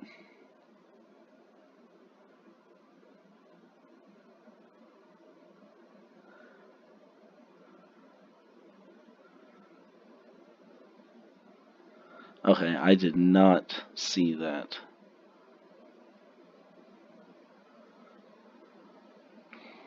So, how are we going to... it's fine for you to say that you have some hired bodyguards, but in a narrative sense, that is perfectly acceptable. In a game sense, what kind of role are your bodyguards meant to fulfill? Are they there to protect you, or are you leading them to do stuff, or?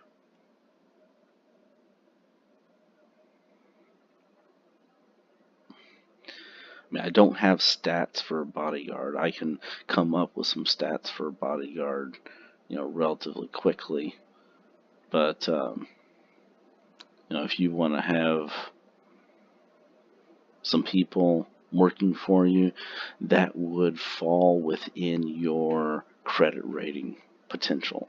Since you are kind of a rich person, then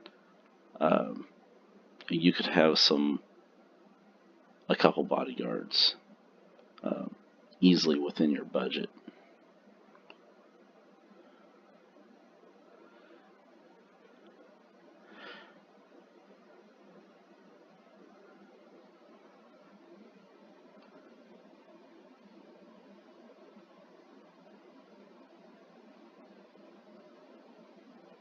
Okay, so we're just going to narratively say the bodyguards are there kind of with Iris.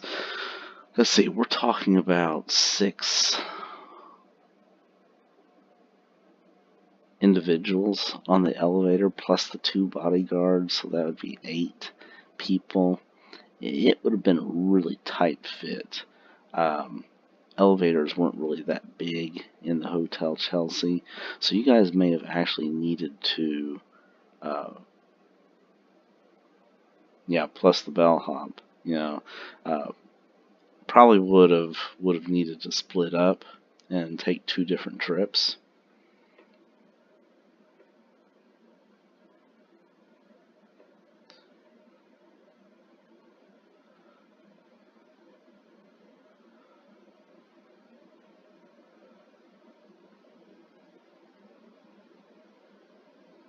Yes, apparently I did miss a bunch of other things that you said.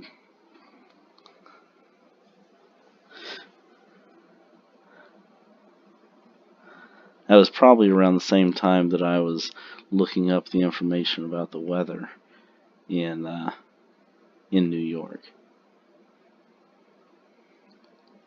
Okay, so you're going to, so just go back and repeat that for me real quick. We're going to pause scene here for a second and repeat back to me what you were going to do as the rest of the group was heading up on the elevator. So you and your bodyguards kind of stay behind for a moment. Is anyone else going to stay back with Iris and her 2 bodyguards?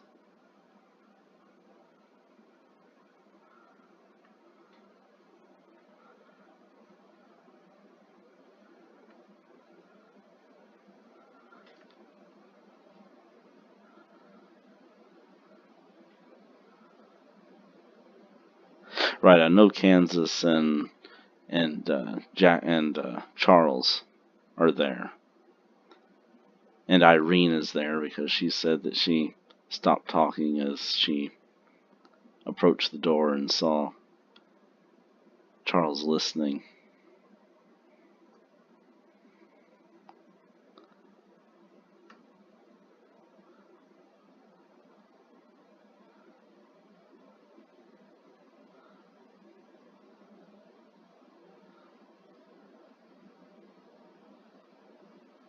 Elevator's full. There would have been plenty of room for the 4 of you, or 6. No, 5. Iris and her 2 bodyguards could have stayed behind at the... Okay, so we're just going to say Iris and the 2 bodyguards are... there wasn't room for them on the elevator. Plus she's going over to the desk to make a phone call.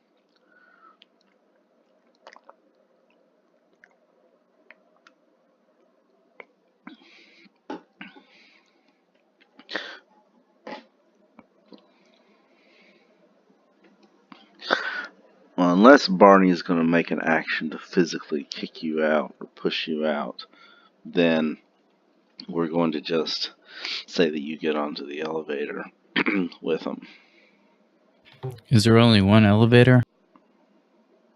There is only one elevator. Okay, so Barney is saying that he's going to get off of the elevator then when Irene gets on. So Barney is going to stay down in the lobby and wait for the elevator to come back, and then at that point him and Iris and the bodyguards can get on. Okay, so now, resuming back to scene. So apparently we only have Irene, Kansas, and Charles. What about Cecil? Is Cecil on the elevator?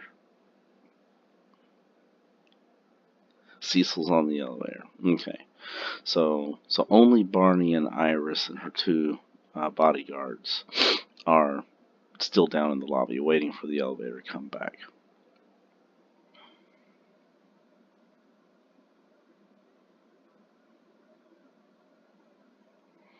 Okay. Now, that being taken care of, Kansas, whenever you and Charles are listening at the door, you hear ringing inside. Bring, bring, bring, bring. Bring, bring, bring, bring. And it just keeps ringing for a few more seconds. I'll try the door. Okay, door is locked. Look both ways. I'll pull out my lockpick set. Yes, you just hear the ringing and nothing else.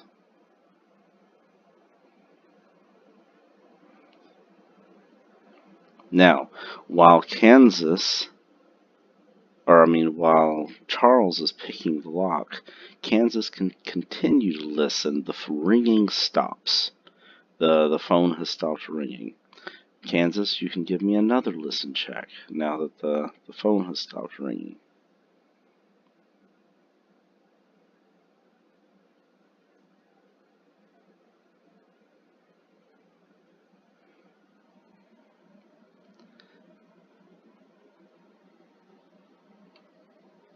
Did you spend the luck to turn that first whirl into a success?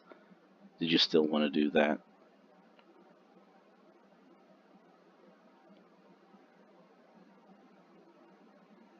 I forgot that you were spending luck,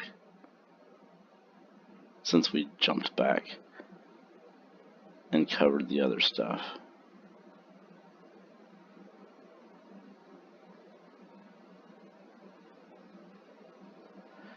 Now, the phone would have been heard with your failure. So the failure lets you hear the phone. With the success that you got, you also hear some slight rummaging around inside the room. Just sounds like some movement. You can't really tell exactly what it is or not, but it's just some movement.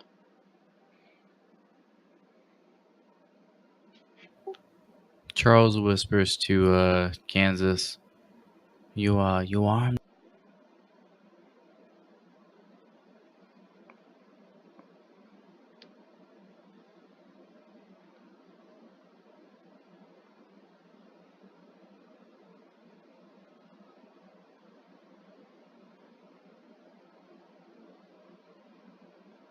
Yes, you can take your luck back if you want from that first roll.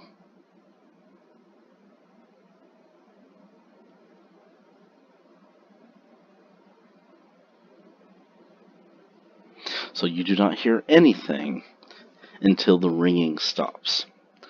When the ringing stops, Charles is working at the lock, and so you are going to hear the lock pick, and you also hear some rummaging around inside the room, and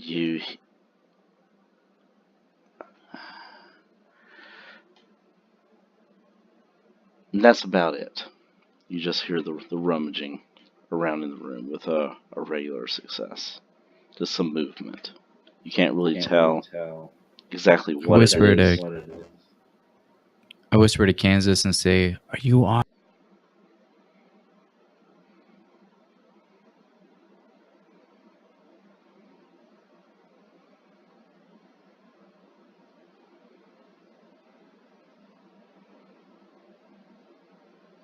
I think he asked if you were armed.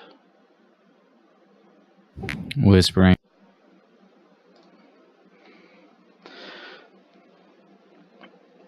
Okay, so I need 2 checks from you, Charles. I need 1 to pick the lock, and if you're just flat out picking the lock, then that's fine. But if you're trying to do it kind of carefully and quietly, then I need a stealth check in addition to that. Alright, well, stealth is okay, but lockpick sucks, so we'll start.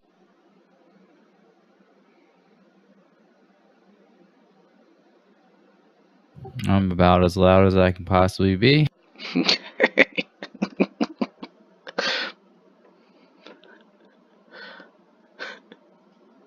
I'm pretty much jiggling the hell out of the handle. Yeah, and go ahead and give me your lockpicking roll. Yeah, I'm not doing so good. I only had like a 20. Because you're having such a hard problem with your lockpicking, then you're kind of making a little bit. I mean, if had you rolled really well on your lockpicking, then it may have played out a little bit different. But since we're having a lot of problems with your lockpicking, you're really jiggling the doorknob a whole lot as you're trying to pick the lock. And whenever you do,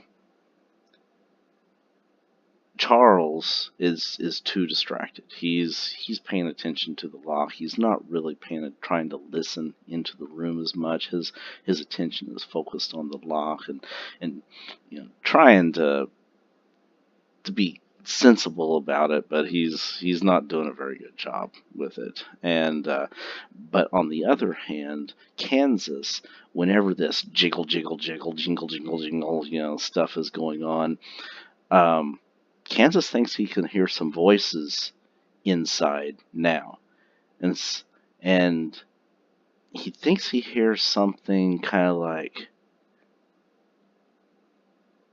"Someone's coming. Get out of here."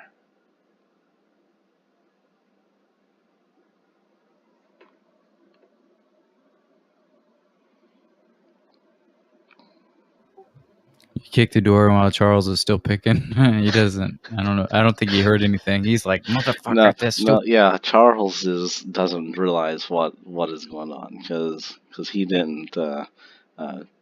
He's too busy picking the locks. These cheap lock picks.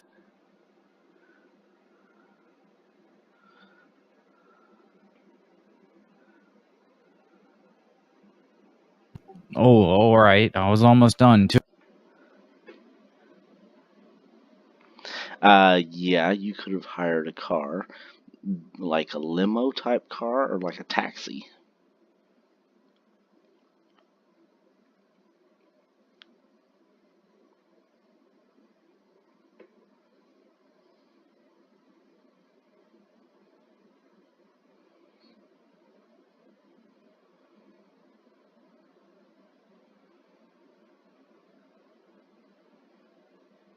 Yes, it is going to be strength for kicking down the door.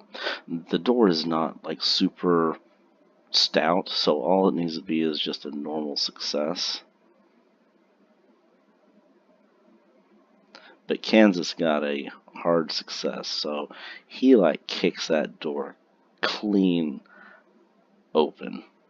In fact, it kind of slams open, and I'm going to give you a little bit of a bonus here. Because you kick the door open so hard, the door slams open so fast and so hard that it hits something that is on the other side of it. And you hear ow, what the hell?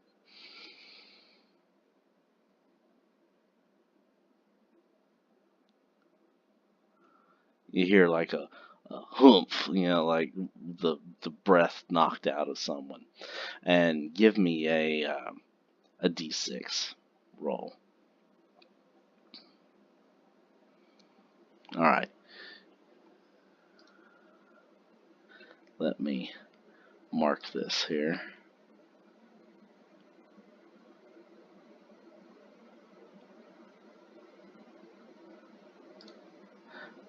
$5 points.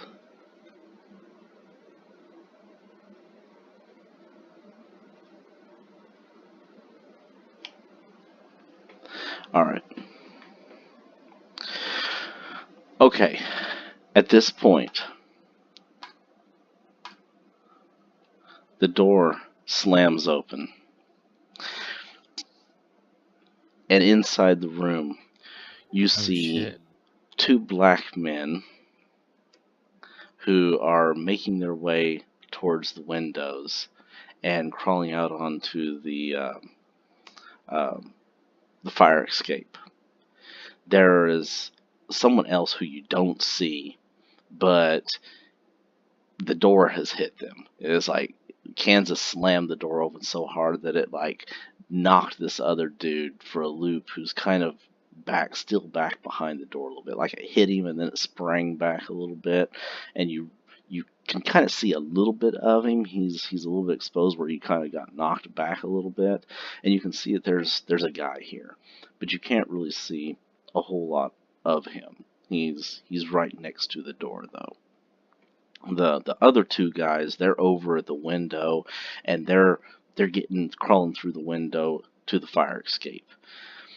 On the bed, you see your friend, Jackson Elias, laid out his...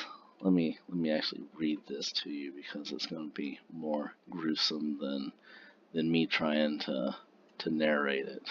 So,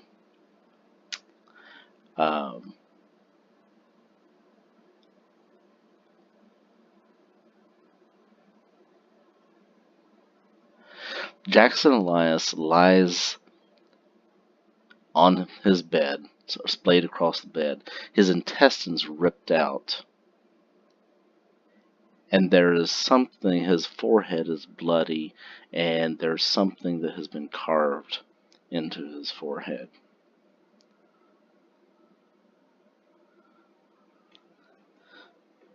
I want everyone to give me a sanity check.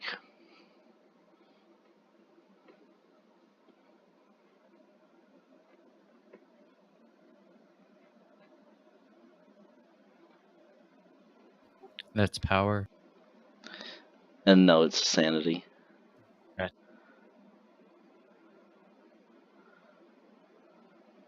Okay, everyone all passes their sanity checks. Very good. Alright, so you're kind of shocked a little bit, but you've seen some more hardcore things than this a little bit. Maybe not quite this gruesome, but the adrenaline is kind of nothing should have given you insanity.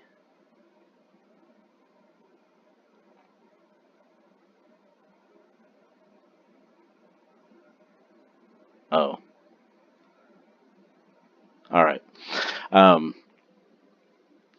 So anyway, I mean, the adrenaline is probably going and you're focused on, hey, I need to get these guys, and so it really hasn't fully hit you as far as what exactly this is, but it's a pretty gruesome scene here. And so we are going to enter into initiative.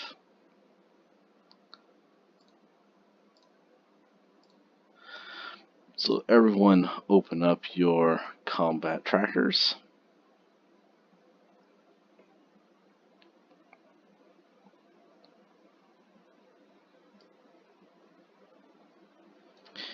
And there is no map. This is going to be narrative. Okay, right now we have Charles and Kansas kind of in the doorway. There's another guy right there in the doorway who's within arm's reach. The other two individuals are across the room. So we're going to say probably like about 20, 30 feet away. So 10 yards. They're out the window and getting onto the fire escape. If Kansas had his gun out, he'd be first. I don't know if he had his gun out though. For the rest of you guys, for Barney, for Iris and her two bodyguards, you have just gotten onto the elevator by now. And the elevator doors are closing and you're on your way up. Okay. Kansas would be up first. He had his gun out. I had lockpicks in my hand. Okay. Well, Charles is first, initiative-wise, but you are kind of down on your knees or hunched over or whatever with the lockpicks in your hand, and the door just got kicked open, and you're like kind of shocked there for a moment. You kind of look up into the room, and you see the scene that I just described to you. Okay, so do you want me to go first, or do you want Kansas to? No, Kansas's action was to kick open the door, and so Oh, okay. he dealt damage to the individual. That I was kind gotcha. of surprise round, on those guys. But now we're entering into normal initiative now. So Charles can go ahead and act in response to the door being kicked open. Okay. Do I see guns out? No, there's no guns. So Knives. yeah, you see knives. Okay, I see weapons. That's what I gotta have some legal action here. So Okay, and I can in the see. picture that I shared with you, the guys with the guns are supposed to be the investigators. You are supposed to be you guys coming into the room. Gotcha. Yeah, I saw those guns. Okay, so there's 2 by the fire escape and 1 by the door. 2, yes, on the fire escape out the window, and another one right next to you at the door. Kind of on the other side of the door. The door just slammed into his face. Okay, I'm gonna put a bullet at each, and I know there's a door in front of me, but I'm gonna shoot through the door with the 3rd shot. So I'm gonna try to get 1 on each in the fire escape, and then pull 1 right through the door. Okay, the door is not thick enough to really stop the bullet. It's gonna be a little bit of armor. It'll reduce the damage slightly, but he is partially obscured, and so that will give you a setback, 1 penalty die. Okay. Point blank, does that give me a bonus? Point blank will give you a bonus, so it offsets the penalty. And I want to try to, I don't know if I can do that or not, but I want to try to drop them. I don't want to try to kill them. I don't see any guns out, and I want to be able to question them. So the guy behind the door, I really can't aim too much. I'm going center mass, but the other guys, I want to try to shoot him in the stomach or the ass or whatever I can see. You could try to shoot through the door down where you think the legs were going to be, but that would be kind of a called shot, and that would give you an additional penalty die on top of that. So 2 penalty dies, 1 bonus die leaves you with a net of 1 penalty die. Okay, so I'll take I'll do a wounding shot on the first guy, so I got somebody to question. I'll do a kill shot on the second guy, and the 3rd shot I'll do whatever shot with not a bonus. So the first one should be a wash for point blank. Actually, the first should be a bonus die because it's point blank. And no, I'm sorry. The first one will be a wash because it's a point blank, but it's a no kill shot. The second one should be a bonus die because I don't care if I kill him. And the 3rd one should be a wash because it's behind the door, but I don't care. It's a point blank. Okay, so you're shooting close, window, and back to close again. I'm going to shoot window, close, but one of the window guys, I'm going to try to maim him. Okay, got it. So I'll just do that with the first one. I'll do that I'll do that with the first one. Okay, the maiming shot with the window. So you're going to have a penalty die from trying to maim him.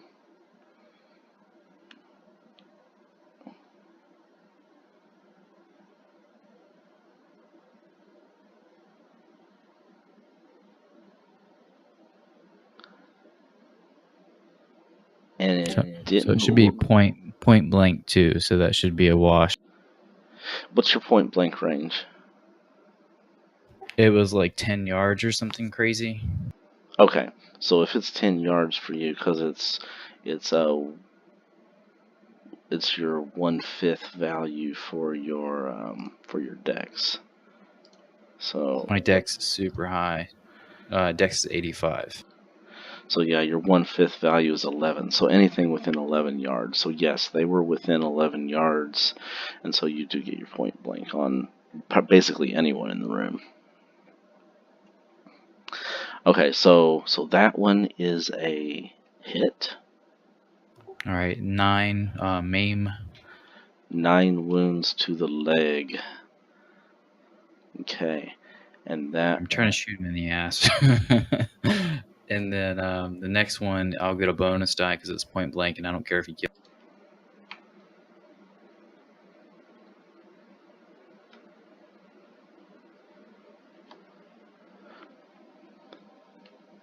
You're on the 4th floor, or you're talking about yes, Irene, you guys are on the 4th floor.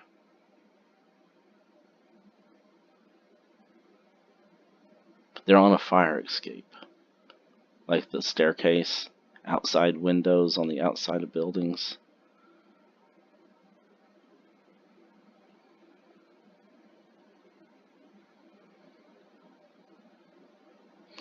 Okay, so your second shot was a regular success as well.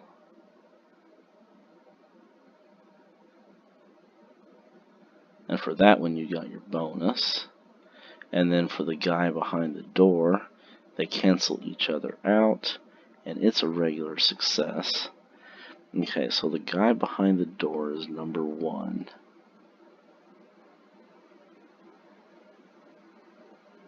Oh no, he's number 3. Okay, you take him down.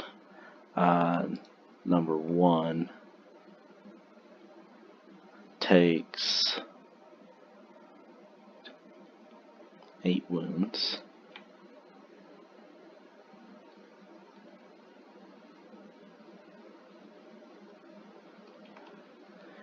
And number 2 takes 9 wounds.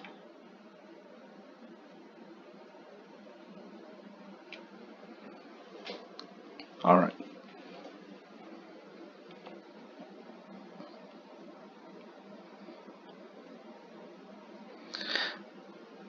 Alright, so that was Charles's action. So he drops his lockpicks in hand, draws his gun, and shoots off 3 rapid fire shots into the room.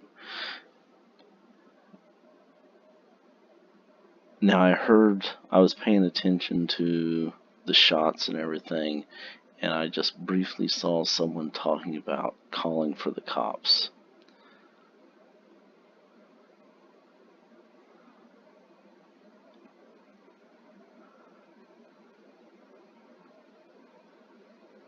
Yeah, he does have a feat for removing the penalty for multiple shots.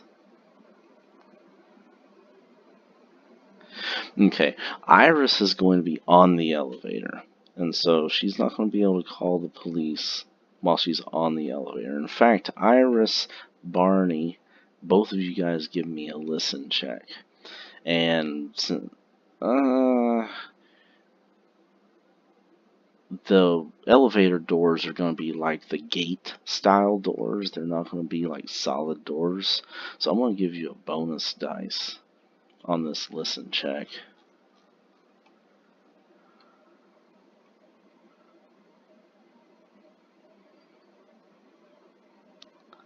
So for Barney, that would have been a 32, which is still a fail.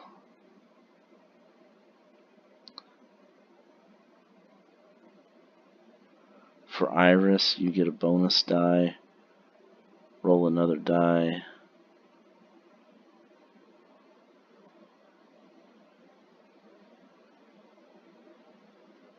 You still get your bonus dice, so roll that before you spend your luck. It might turn into a success.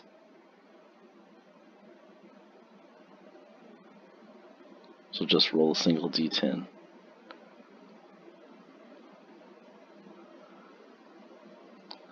Okay, so that turns it into the same thing. It's a 21.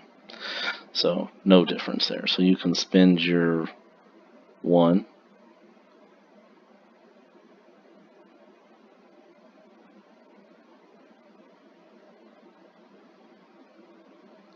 You can spend 1 luck, but that is not a tickable event since you had to spend luck in order to succeed.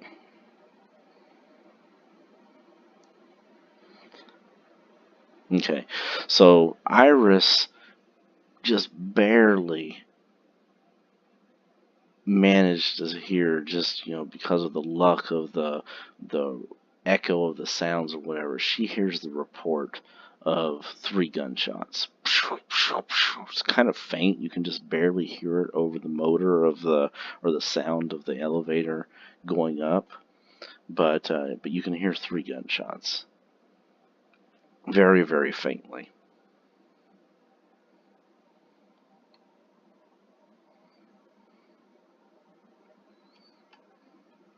Okay, now we're going to move down initiative to Irene. Irene, you're kind of back behind the other 2 guys who are standing right here in the doorway.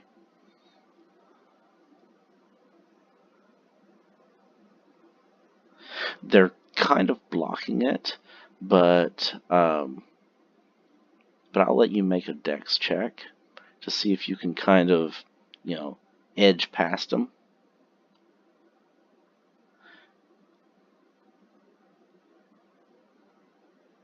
Slip in between them.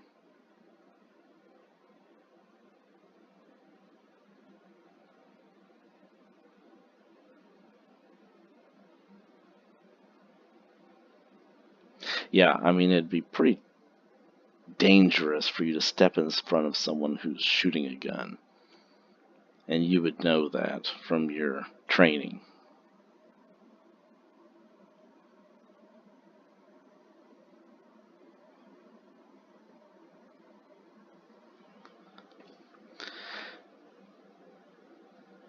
Okay, so you can kind of step in, maybe step in right behind them where you can kind of get, a little bit of an angle should one of them step out of the way. Ready your weapon and kind of have it ready to go.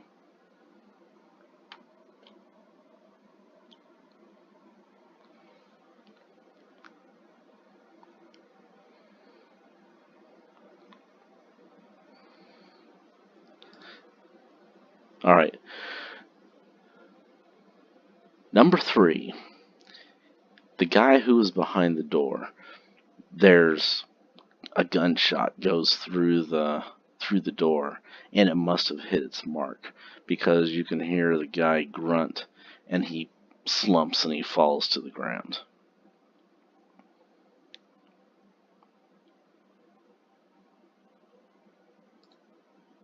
Barney, you were on the elevator listening to elevator music, and you did not hear anything. Okay. Killer number 2. He is out the window, and he did get shot by the bullet and hit him in the butt or in the leg, and he's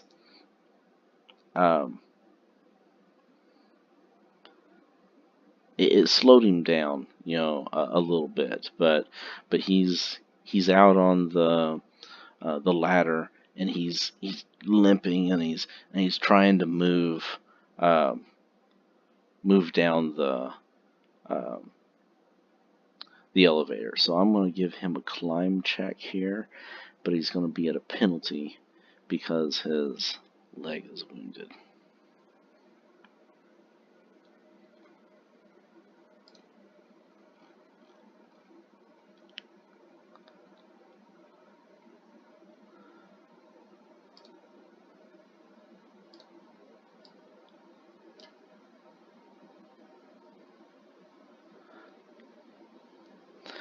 Okay, and so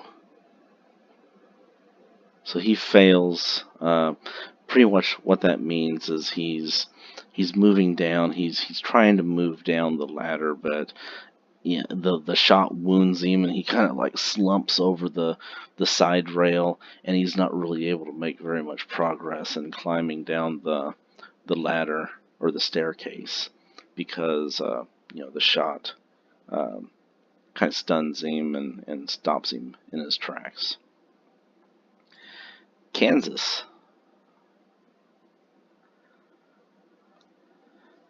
Okay, just for clarity's sake, number 3 is down.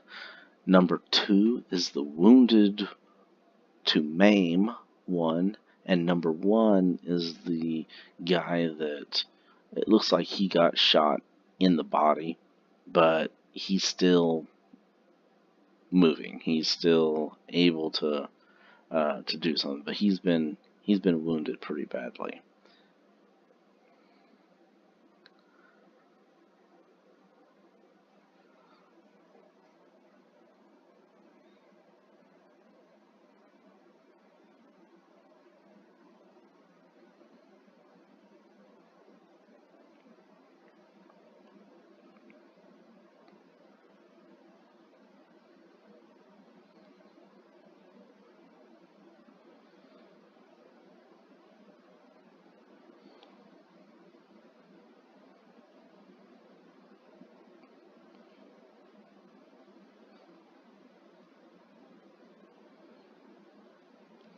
Okay, so you're moving through the room, and so I'm going to say you can get through the room to the window, but you're not going to be able to crawl through the window and shoot him all in the same round.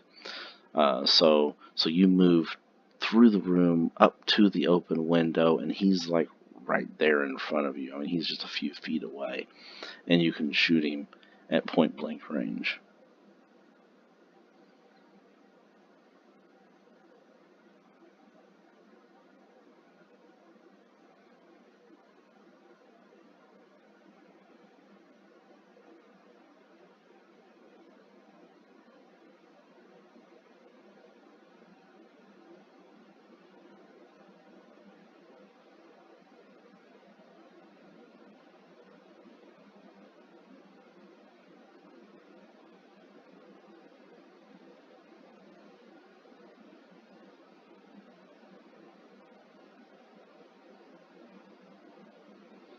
Okay, it's still a hard success. Your 11 was better.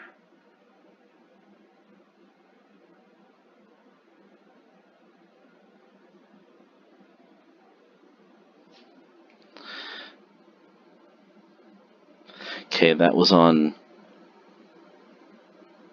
number 1.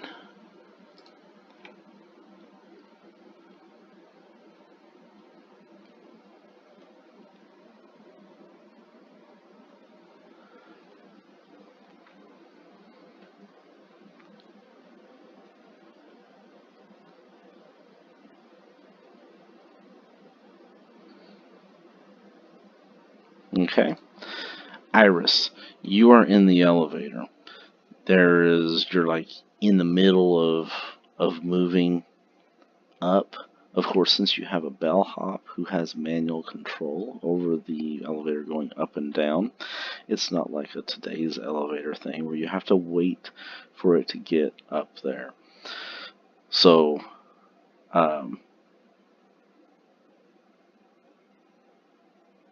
Cecil has not had a chance to go yet, though. So as far as we're concerned, Cecil is still standing down close to the room, the doorway. He has not had a chance to run down the hallway to the elevator to tell you anything. So Iris is just going off of the fact that she heard gunshots at this point. And so, what are you going to do based on the knowledge that you heard gunshots alone? Are you going to try and come on up? Or are you going to tell the bellhop to turn around and go back down?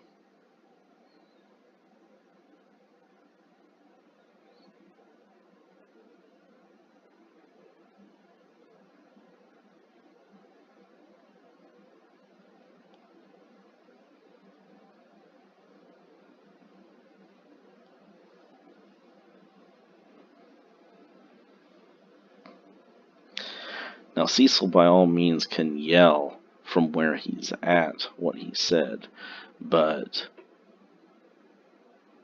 the chances of you being able to hear him yelling over gunshots and everything else is going to be slim to none.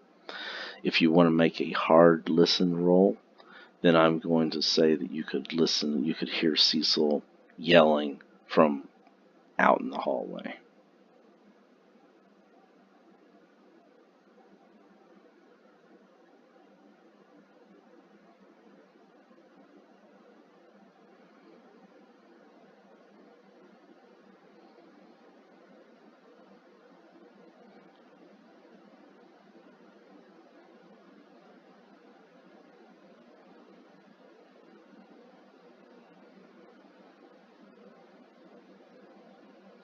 The 911 system was not in activity. You would have to call the police station or the operator, who would then forward you to the police station.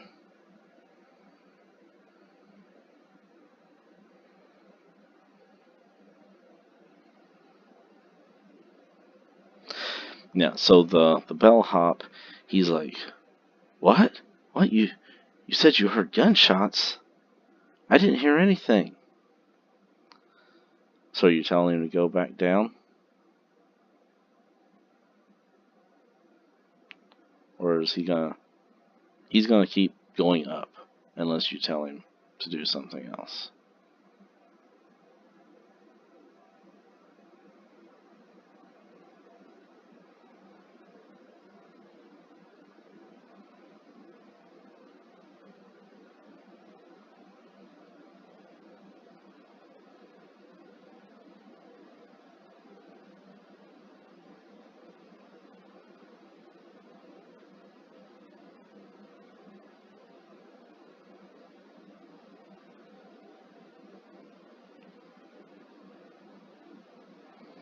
You're like about halfway up. You're around the second floor right now.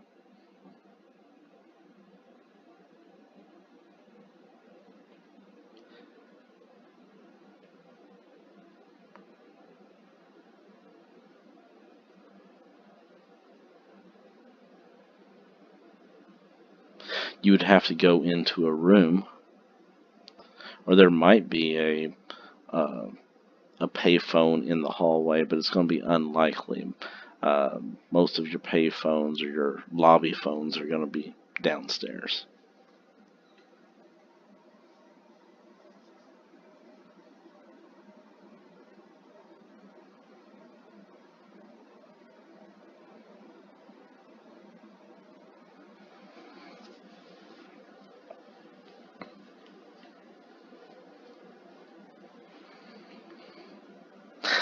That sounds like it would be a good thing for a luck roll.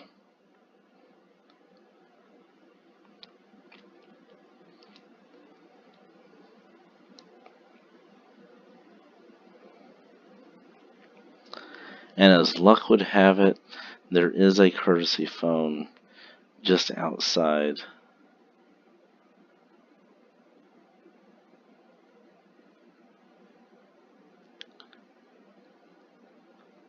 the elevator on the second floor. Nope, she's on the second floor. It's going to take 2 rounds for the elevator to reach the top floor.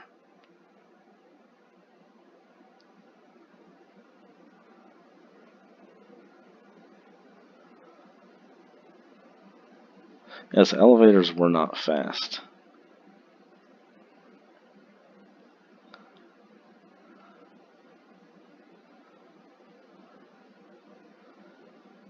I mean, even an elevator today, when you get onto the elevator and it takes 30 seconds or more to go up a couple flights.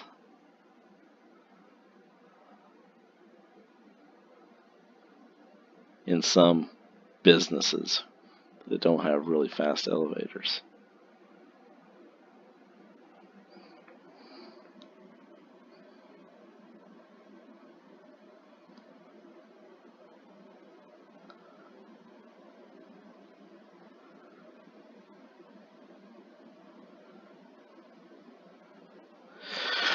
Okay, so that's what Iris does for her turn. She tells the bellhop, stop here. She opens up the gate. She looks to see if there's a courtesy phone. And as luck would have it, there is a courtesy phone. So she picks it up and she activates the receiver so that she can get the operator. Okay. So, next to Cecil. Cecil, you are in the hallway just outside the door to room 410.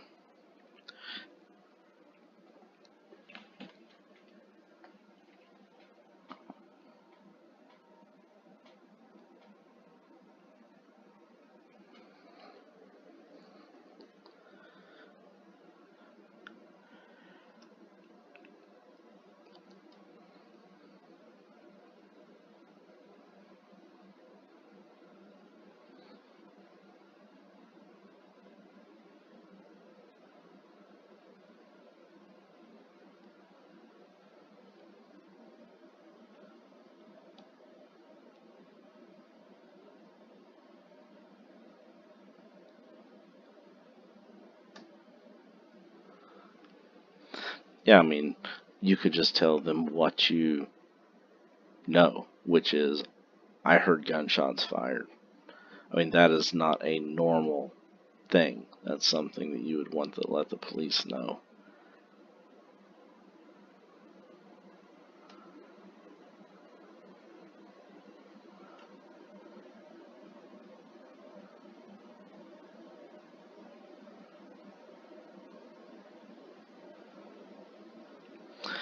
Okay, so you're running down the hallway, shouting, heading towards the elevator. Give me a luck roll.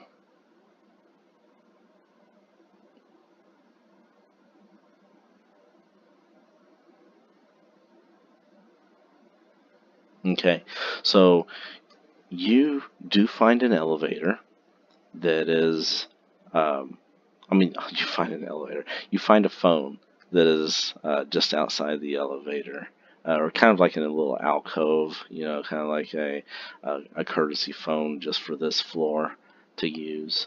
That's in the hallway there.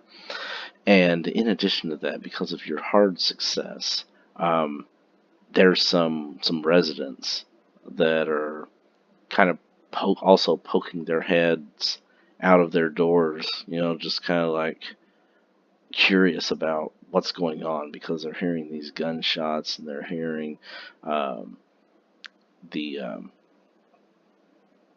the shouts, call the police, and so, curiosity killed the cat. They just can't help themselves. They have to look out into the hallway to see what the hell all the ruckus is, and so they see, or they hear Cecil yelling, call the police, and you see them duck back inside their rooms, and so you don't know if they're ducking inside the room so because they're scared shitless and they're going to hide, or if they're shutting the door and turning around and calling the cops. That's all your character knows at this point, is that there's several people that have stuck their heads outside of their doors, and then they kind of duck back into their rooms. Okay, so next is killer number 1. Alright, so he is going to try and climb down the stairs, making a run for it. Actually, he's going to jump. Instead of climbing, he's going to jump from one landing to the next, because he's in a big hurry to try to leave. And so if he succeeds at this, he's going to jump to the next landing down, and he's no longer going to be visible. So, oh booyah. Yep, that's it. Okay. Could I make an argument for a penalty dice because he has a shot in the leg? No, this isn't the guy who shot in the leg. This is the other guy who you shot. But, took one in the gut. Yeah, he took one in the gut. That still calls it. True, but if I started giving you guys penalty dice every time that you were shot, then you wouldn't like that very much. So. All good.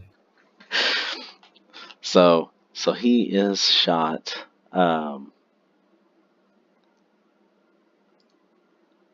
But he's kind of got the adrenaline going and everything, and he's not unconscious, and so he's gonna make that. Yes, Kansas did hit him too. He has been hit twice, but remember, this game, much does have some resemblances to D&D, the fact that you have linear hit points.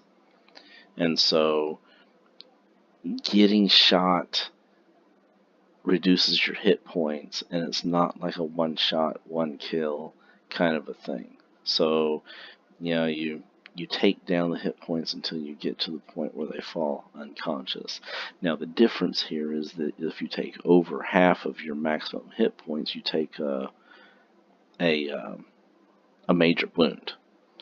And so then that does play into causing a bunch of extra problems for you. Yes, from a single damage.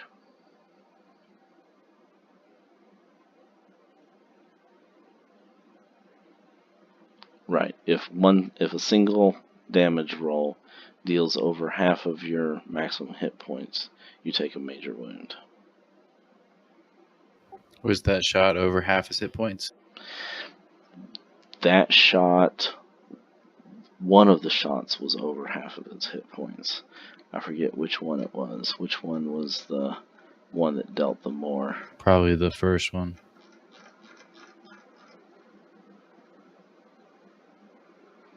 Yeah, so it did give him a major wound. And just to be fair here, I don't want to spend too much time on this, but I'm going to look up major wound here real quick.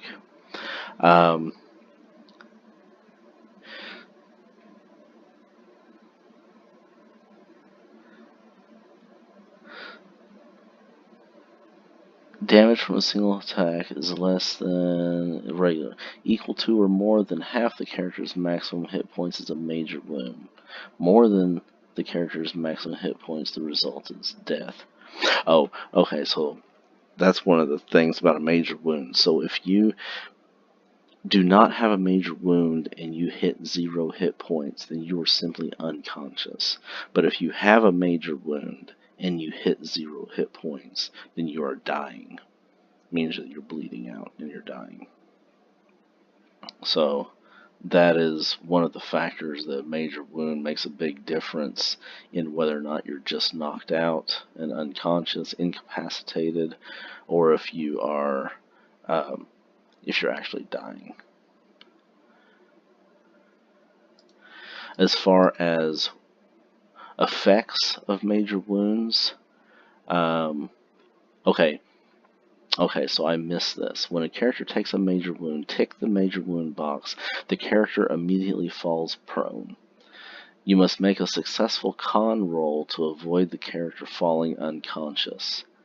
If current hit points fall to 0 while the major wound box is ticked, the character is dying. Okay, so he needs to make a con roll.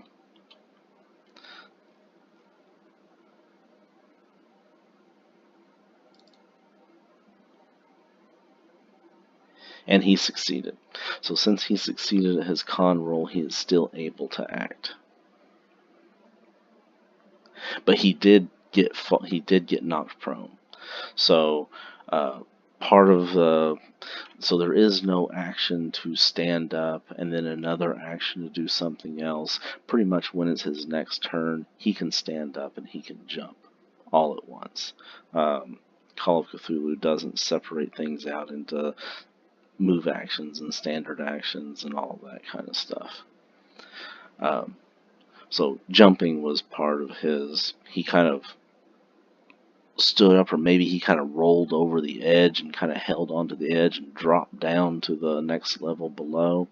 You know, you could narrate that out several different ways as far as how he jumped down.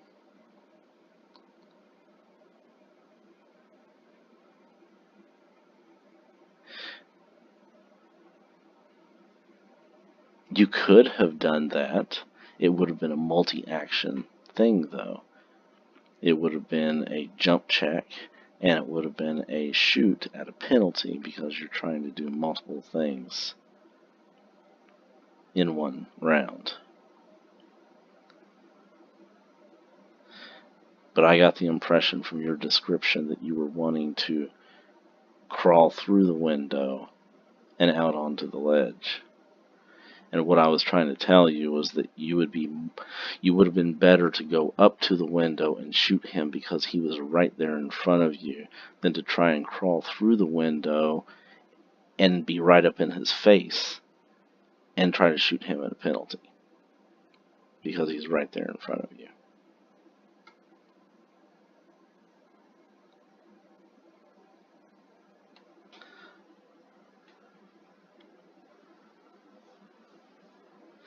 Okay, so anyway, he jumps down, and he's on the next level.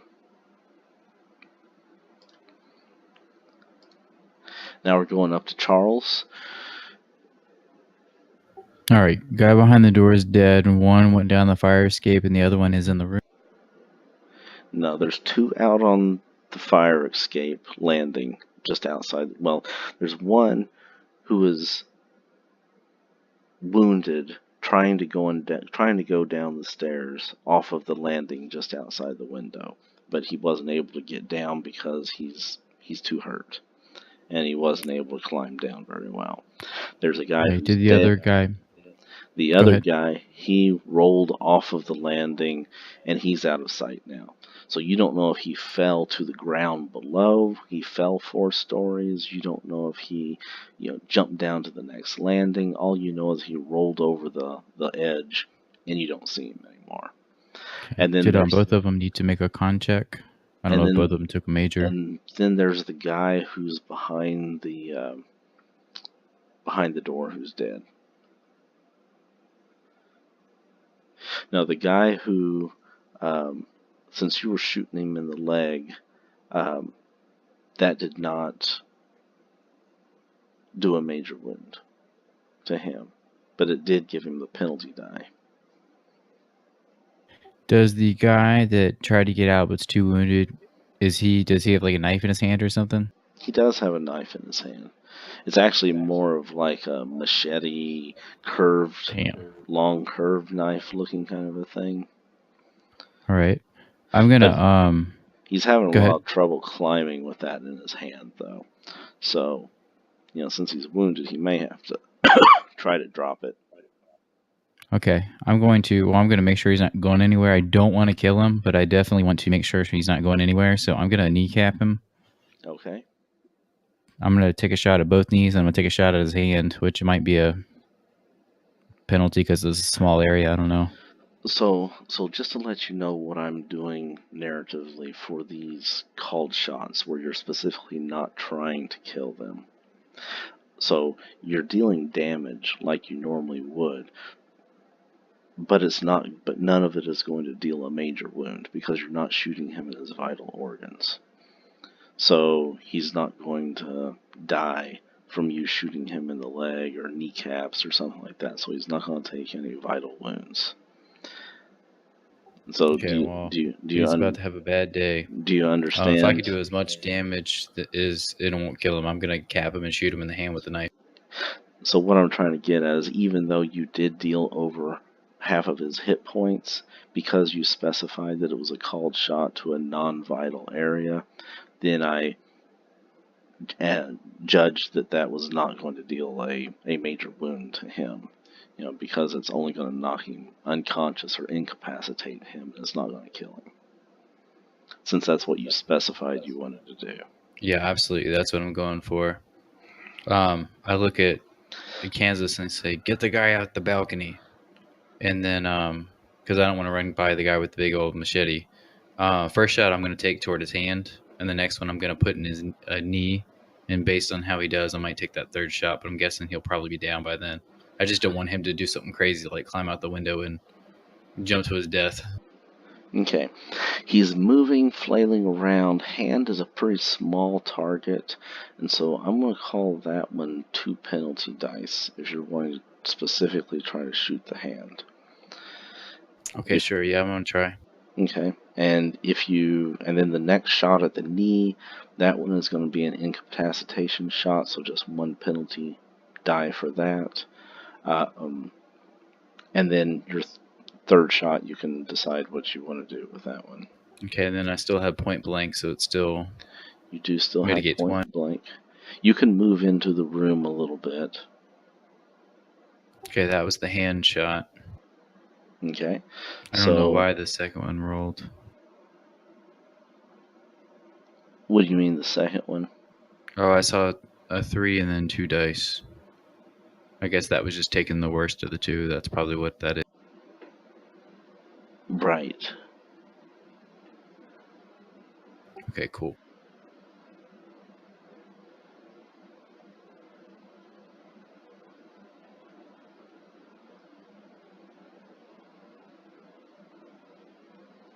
And then the next one for the leg.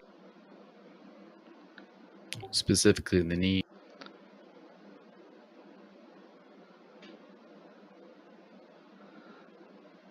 What is that, max damage? It just blew his knee out.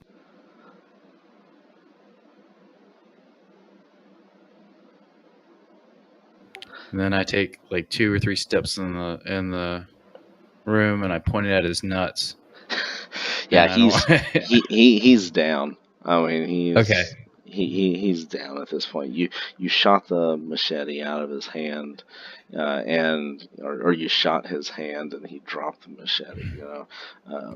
And then you blew his kneecaps flat out, and he drops, to the steel landing, and he's and he falls on. He kind of makes a motion to you, makes some sort of a curse in some language you don't know, and then he falls unconscious.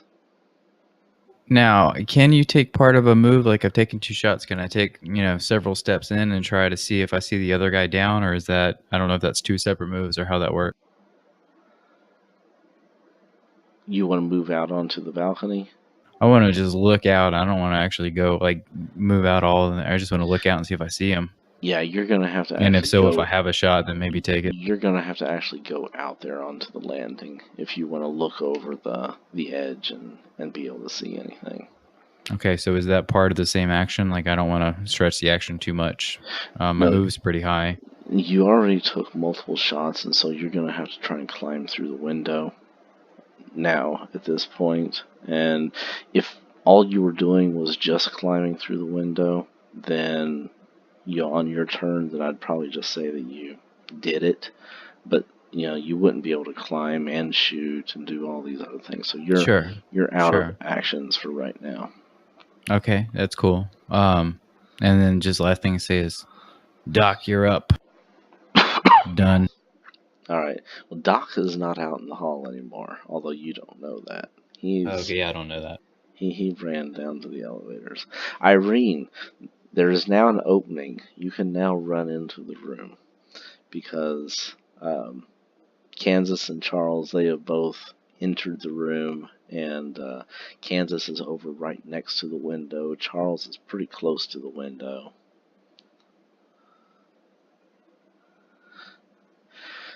And so as you enter the room, you see a grisly scene. Jackson Elias is on the bed. He's been disemboweled. The place is a mess. It looks like the place has been ransacked, and people searching for something, basically.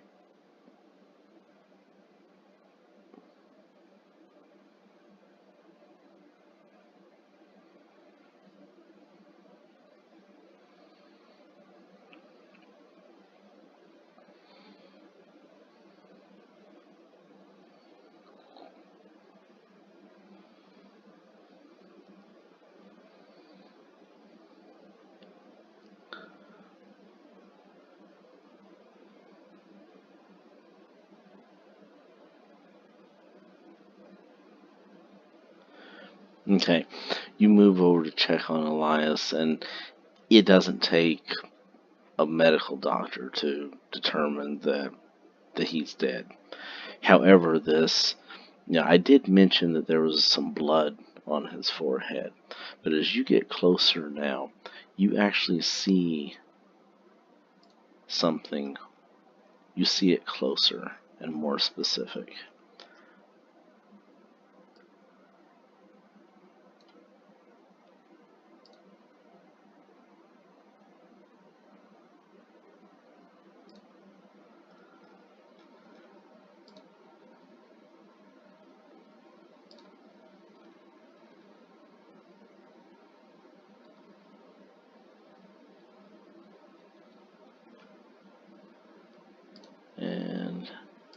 trying to find it here.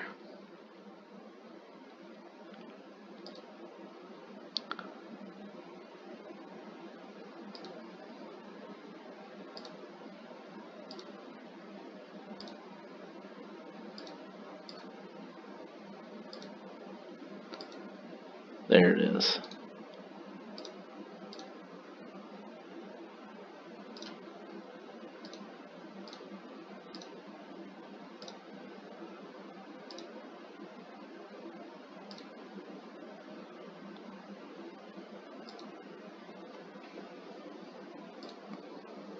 Alright, so you see that carved into his forehead.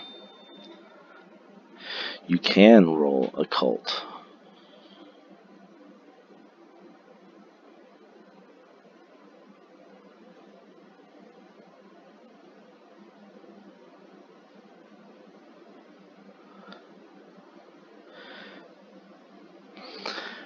You take a look at it, and it definitely looks like it's a ritualistic symbol of some sort. It's too specific not to be, but you can't place or don't know what it pertains to.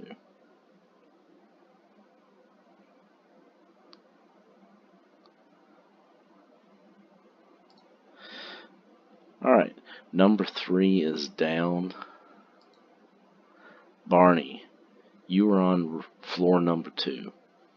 There's not really a whole lot you can do here, Barney, but what do you want to say you're doing at this point?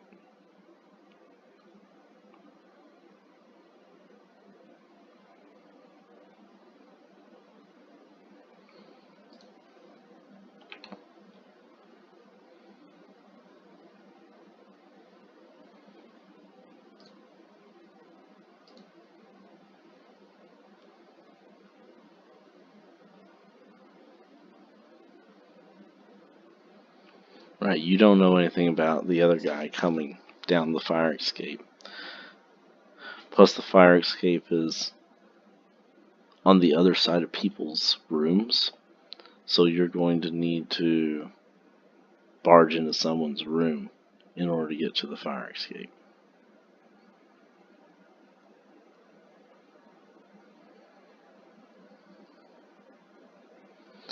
The normal stairs going up and down the lobby stairs, is that what you're talking about?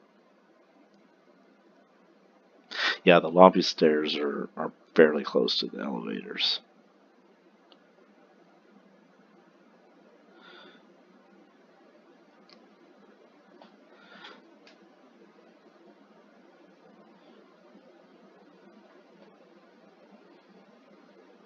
Okay, if you just do nothing but just book it up the stairs, I'm going to say that you get up to the next floor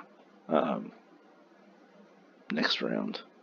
So now number 2 is down. He's unconscious with his kneecaps blown out, or at least one of them, shot in the butt. Kansas.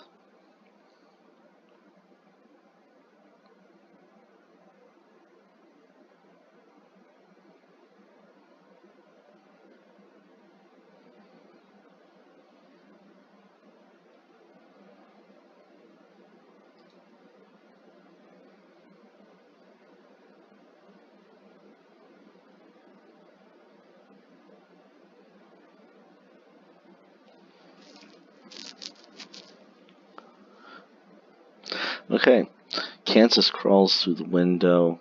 He looks over the edge of the railing, and he sees the guy on the next landing down. So give me a jump check.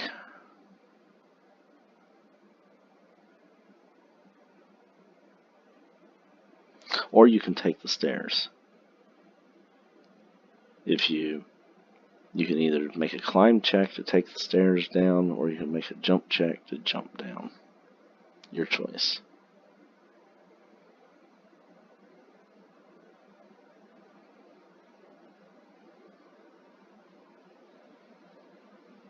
Okay, if you want to actually try try to land on him and knock him down, then I am going to say that that is going to be a hard jump check, as opposed to just jumping down.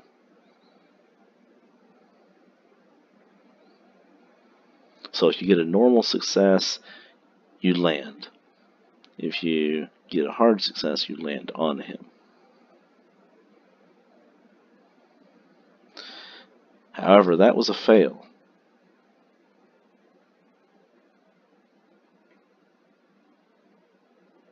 Oh, you checked it being hard. Okay, never mind. Okay, so it was a regular success. So you do not land on him, but you do jump down to the next landing. And so you're on the same landing as him. He's right there in front of you. However, you've used all of your actions for this turn, so there's nothing else that you can do at this point.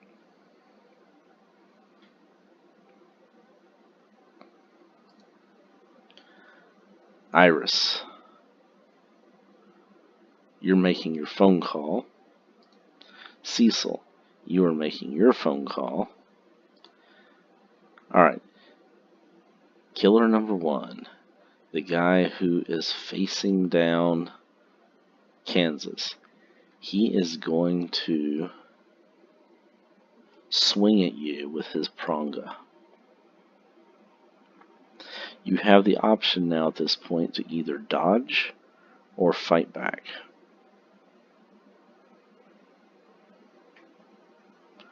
Okay, so go ahead and roll your dodge. He will roll his pronga.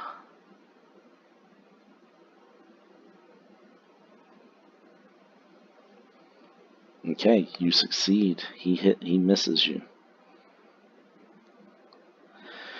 Okay, so Kansas definitely moves to the side and dodges out of the way as he swings down with this wicked-looking curved knife with, it almost looks kind of like an axe or a sickle, but it has kind of like a spike coming off the back end of it.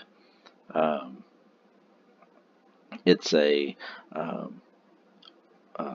Kansas would be familiar with it. It's an African ceremonial, cultural type of a weapon, that they use in Africa. And so anyway, so he swings down and he misses, and it clinks into the steel railing on the side of the landing that you guys are standing on. And we go back to Charles. Okay, Charles, you were inside the room. You just saw Kansas leap over the edge of the landing. I'm going to try to pull a page out of Kansas' book. Is there enough room for 3 people on the platform? You don't know because you can't see it at this point. Alright, I'm going to start heading that way. I hear something going on out there, so I'm going to start moving that way. If it's the same size as this landing, then yes, there would be. Now, are you going to climb or are you going to jump? Let me check my... I'm going to jump. I'm going to try to do the same thing he did. Okay. Are you going to try to jump on him? Yeah, I'm going to... Actually, no, I'm just going to lean over because I can see him, right? If you go out there and you lean over, then yes, you can see them. Yeah, forget the... I don't have a whip. I'm not that cool. I'm going to lean over and I'm going to take aim at his hand and I'm going to pop a shot. And if I miss, I'm going to pop a shot. And if I miss, I'm going to pop a shot. But I'm going to try to shoot his hand with the knife in it. Okay. So if you're shooting the knife with that, or hand with a knife in it, then you're going to take 2 penalty dice. Actually, no. Right. I take that back. I don't think it gives you penalty dice. I think it makes the shot harder. It's so I messed up earlier whenever I told you penalty dice. It should actually make it a harder shot. Okay. So it'll be a hard shot, but I get a bonus dice for being point blank. Right. All right, cool.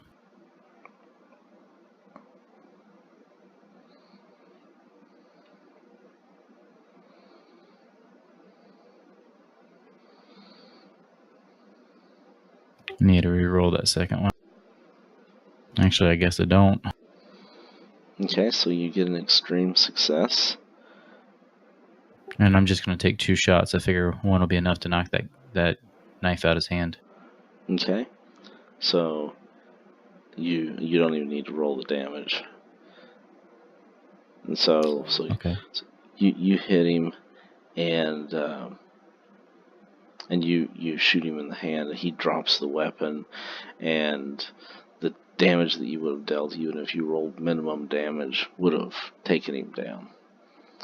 And so he gets shot in the hand. He kind of like, just that final little bit was enough to drop him, to knock him unconscious, and then because he has his major wound, then he's going to be bleeding out as he's there on the staircase. So unless someone tends to his major wound that he has, then he's going to bleed out on you and die.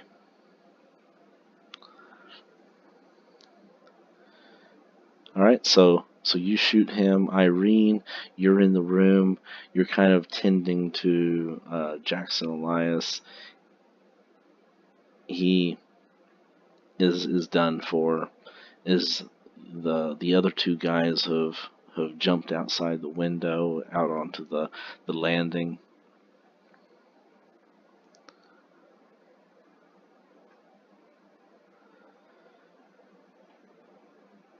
You see some papers sticking out of the jacket of the guy behind the door.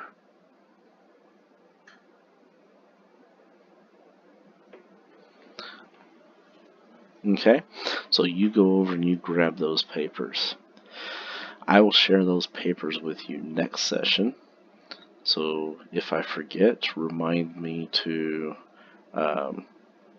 share those handouts with you, as far as exactly what the papers are that you grab.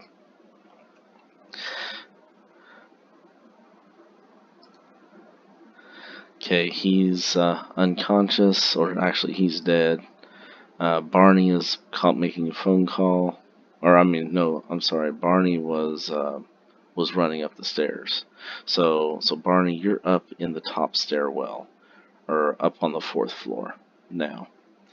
You just ran up 2 flights of stairs. You're kind of huffing and puffing a little bit, but you're in pretty good shape, so not too bad. And the hallway is empty. Oh, no, never mind. Cecil is standing right there close to the elevator and the stairwell. He's on the phone. He's saying, Yes, the police, please, send the police over here. We're at the Hotel Chelsea. And then you can discuss with him about what's happening, and you guys can do that out of initiative. Kansas, you're on the landing. The guy is bleeding, and he will be dead soon if you do not stabilize him.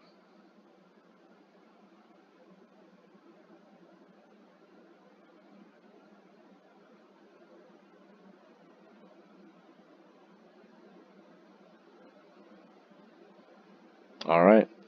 Kansas manages to put some compression on his gunshot wounds, and you get him just stable enough to where he is probably going to survive long enough for the police and the paramedics to arrive. Also, while you are dealing first aid to him, you notice that there's some papers in his jacket.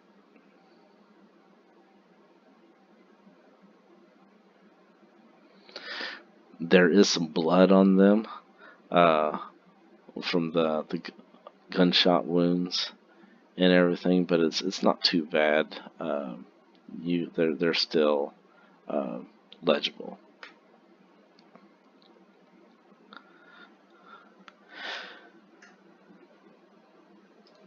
Okay, Iris, you're making your phone call. Cecil, you're making your phone call. The other guy is He's unconscious. Okay, so we are out of initiative now at this point. There's one last thing that I want to summarize for you here real quick. It's 12:30. We need to end. And Charles, you were still on the top balcony where the other guy was that you incapacitated with your wounding shots. He's down on the landing there, and you also, his jacket is kind of flipped open because of how he landed, and they didn't really have time to bundle up really good because they were leaving in a hurry.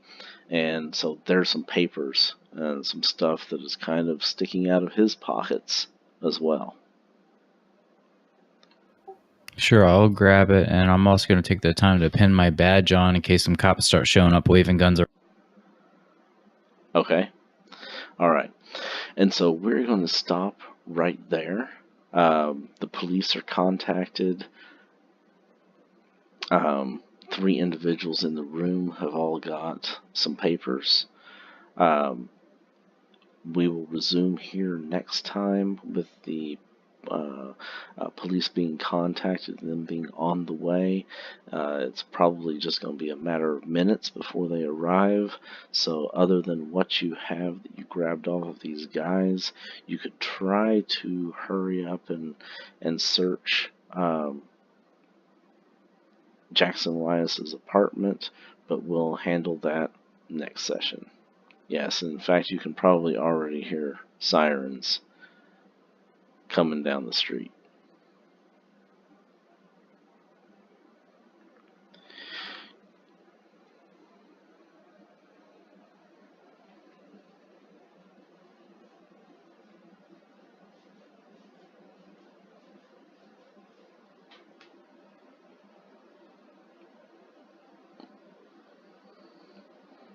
We also jumped forward in time just a little bit.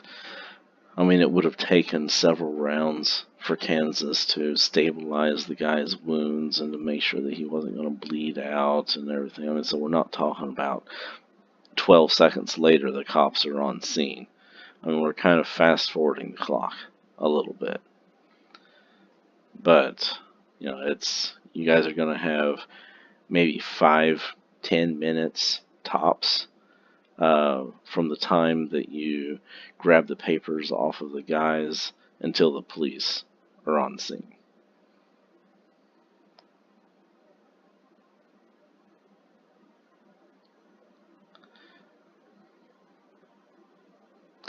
There's also street cops as well.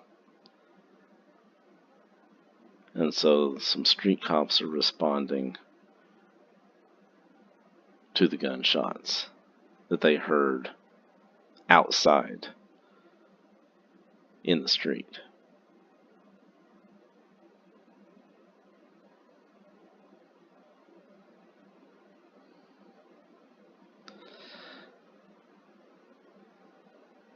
You can give me an occult roll, Kansas, if you want, once you have an opportunity to come back into the room and take a look at him. No, archaeology will not do it.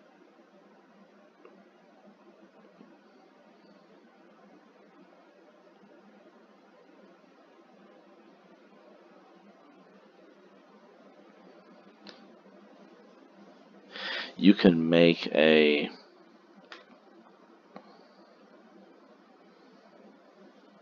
what kind of knowledge? Are you just talking about a basic intelligence? Or education? It is going to be a hard education roll.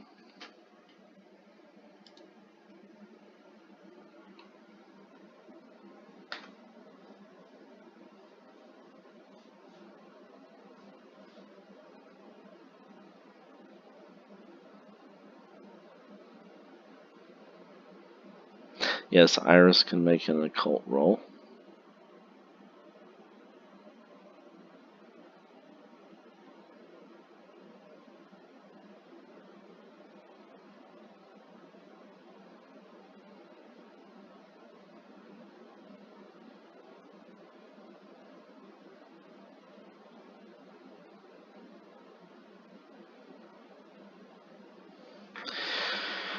Okay, so this symbol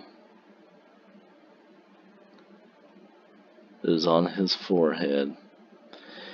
Kansas recognizes it from some ancient lore kind of stuff that he's come across in the past, but he doesn't really understand the occult aspect of it, but he does recognize it from a historical aspect.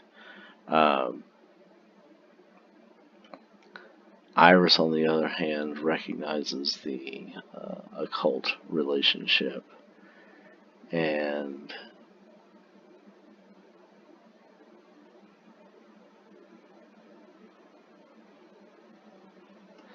symmetrical marks have been carefully carved into their friend's forehead. Investigators spending a full day of research in the New York Public Library and the Library of Congress, Washington, D.C., or certain Boston libraries can identify the mark.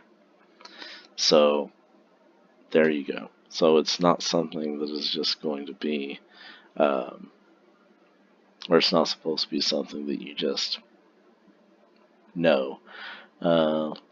Library use role. Okay, so based on what you know with that quick inspection, you know that it is a cult-related engraving. You know that it has to do with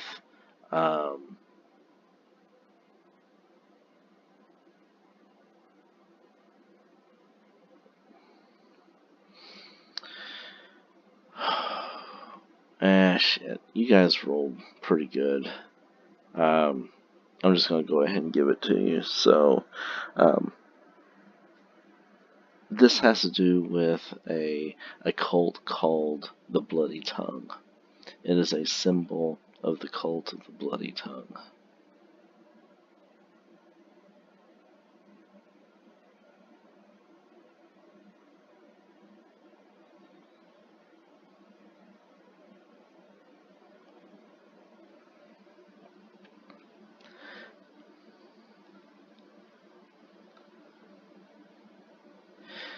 And it's a rune. The reason that that Kansas knows about it is that the cult used to be in dynastic Egypt and was driven out.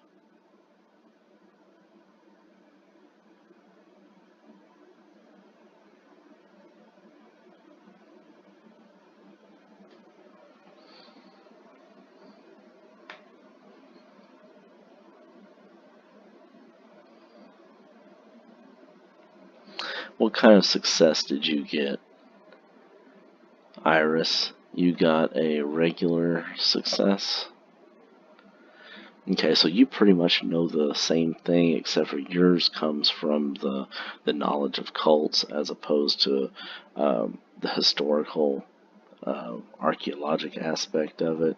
You recognize as being a symbol of the cult of the Bloody Tongue. You've come across it in the past in your studies. And if you want to know anything more than that, you're going to have to conduct some research.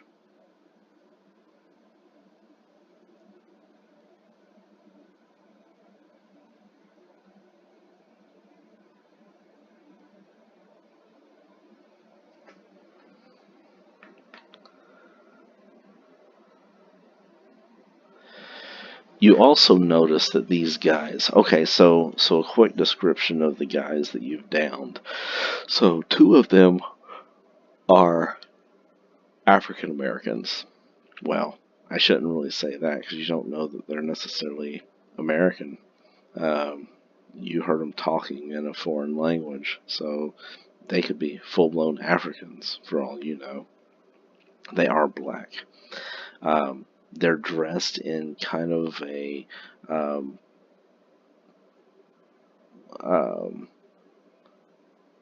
robe kind of garb I mean, it could pass as regular clothes, but it's not what a normal New Yorker would wear. It looks like more like some sort of a native cultural, type of dress. Why does Iris have wounds? Oh, never mind. Those are her sanity points. Never mind.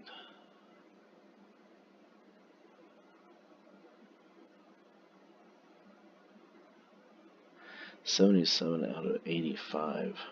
I thought 77 was your max. Oh, that's because I didn't reset it. There we go. Now you got 77 out of 77. Okay. Anyway, the third guy, the guy who is behind the door, he's a white guy. He looks like a New Yorker. He's like an average New Yorker kind of a guy. And all three of them, though, have this weird looking headband around their foreheads. It is kind of like a red piece of cloth that is tied around their foreheads, and it's kind of knotted off, but then it has a tendril or an extension coming off of the knot. It's not like tied in a bow. It's tied in a knot, and then it has a single strand that is coming off of the knot and hanging down. And based on, you can kind of see a little bit of resemblance now, thinking about, okay, Cult of the Bloody Tongue, that this red piece of cloth almost looks like a red bloody tongue kind of hanging down off of their heads.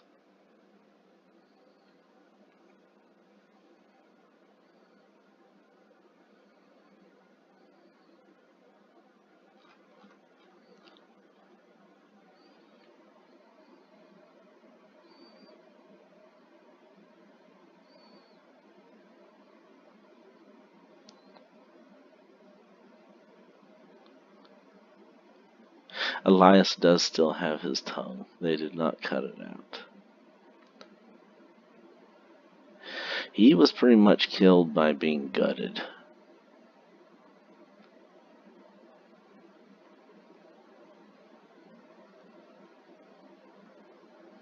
I mean, you don't have time to conduct any kind of a autopsy or anything like that to see if he was gutted alive or if they killed him some other way and then they gutted him afterwards. That would take a detailed autopsy to try to ascertain those details.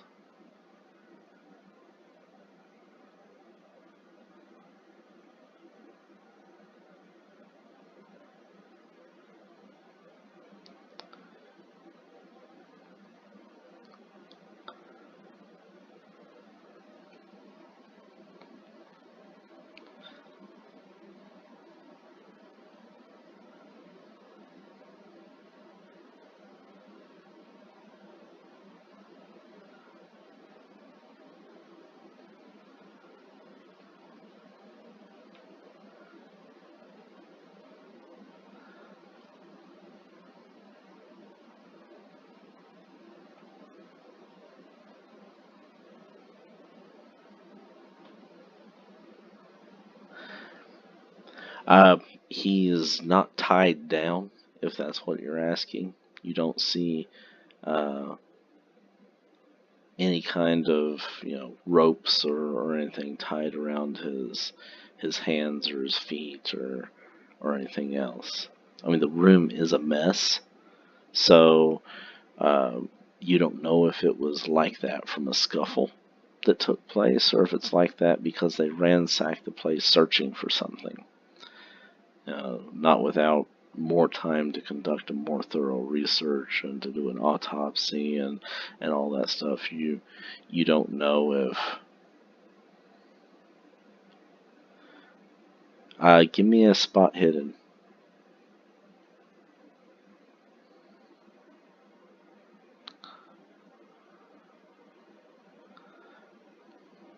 He does not have his gun on him.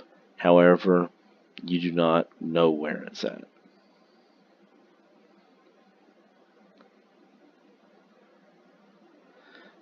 Iris, what is your spot hidden for?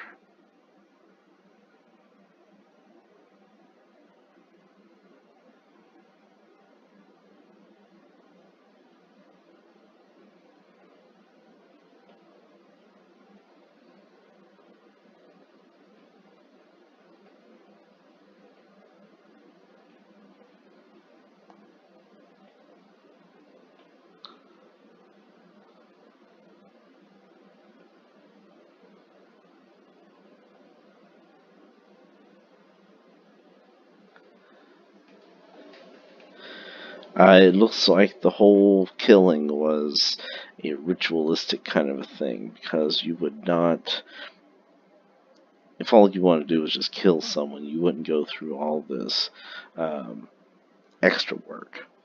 Yeah, I mean, they went through quite a bit of work to carve the symbol into his forehead, to do the disemboweling thing, and all of that. It was definitely an intentional act.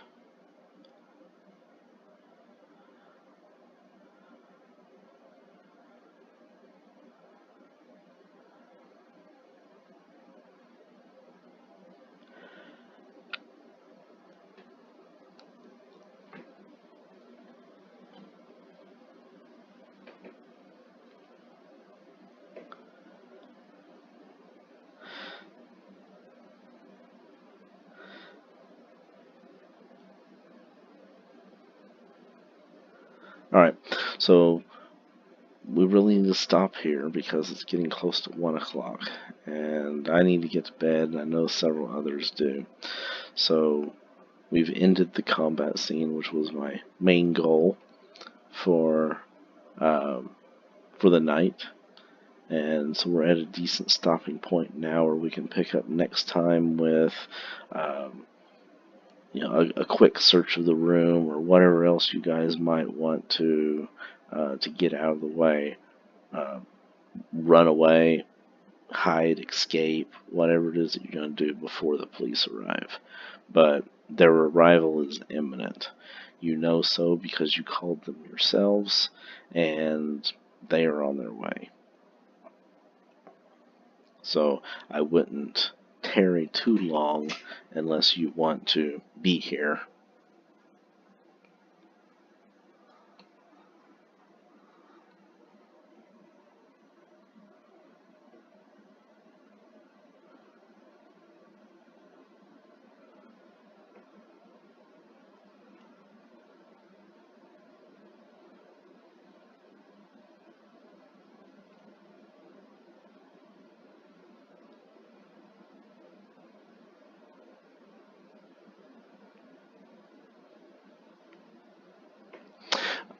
Alright. I will also not be here. Let me pull up my calendar and see. I think it's the last week of this month.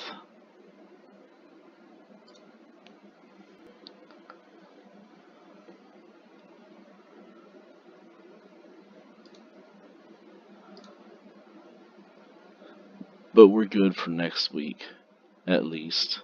I don't have anything going on then.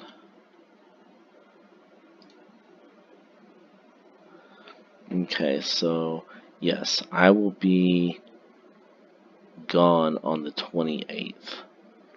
So we will not have any game on the 28th.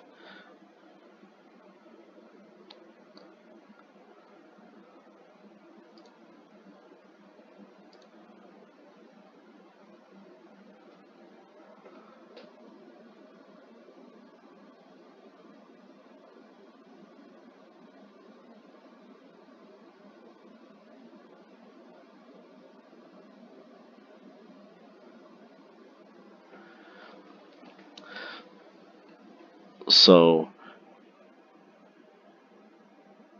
sensibly, it would make sense for Kansas, Charles, and Cecil to stay, because Cecil was seen yelling in the hallway about call the cops, plus he's the doctor. And Charles and Kansas have evidence of them being there all over the place, from their gunshots to their footprints to fingerprints to everything else. Now the bellhop can place that more of you were here if he's questioned. So, there's definitely witnesses that know that more than just the three of them were here. So you guys can think about that and think about what you want to do as far as whether or not you're going to stay or leave or participate, cooperate with the cops or anything else. But we'll handle all of that stuff next time. Slipping my tan.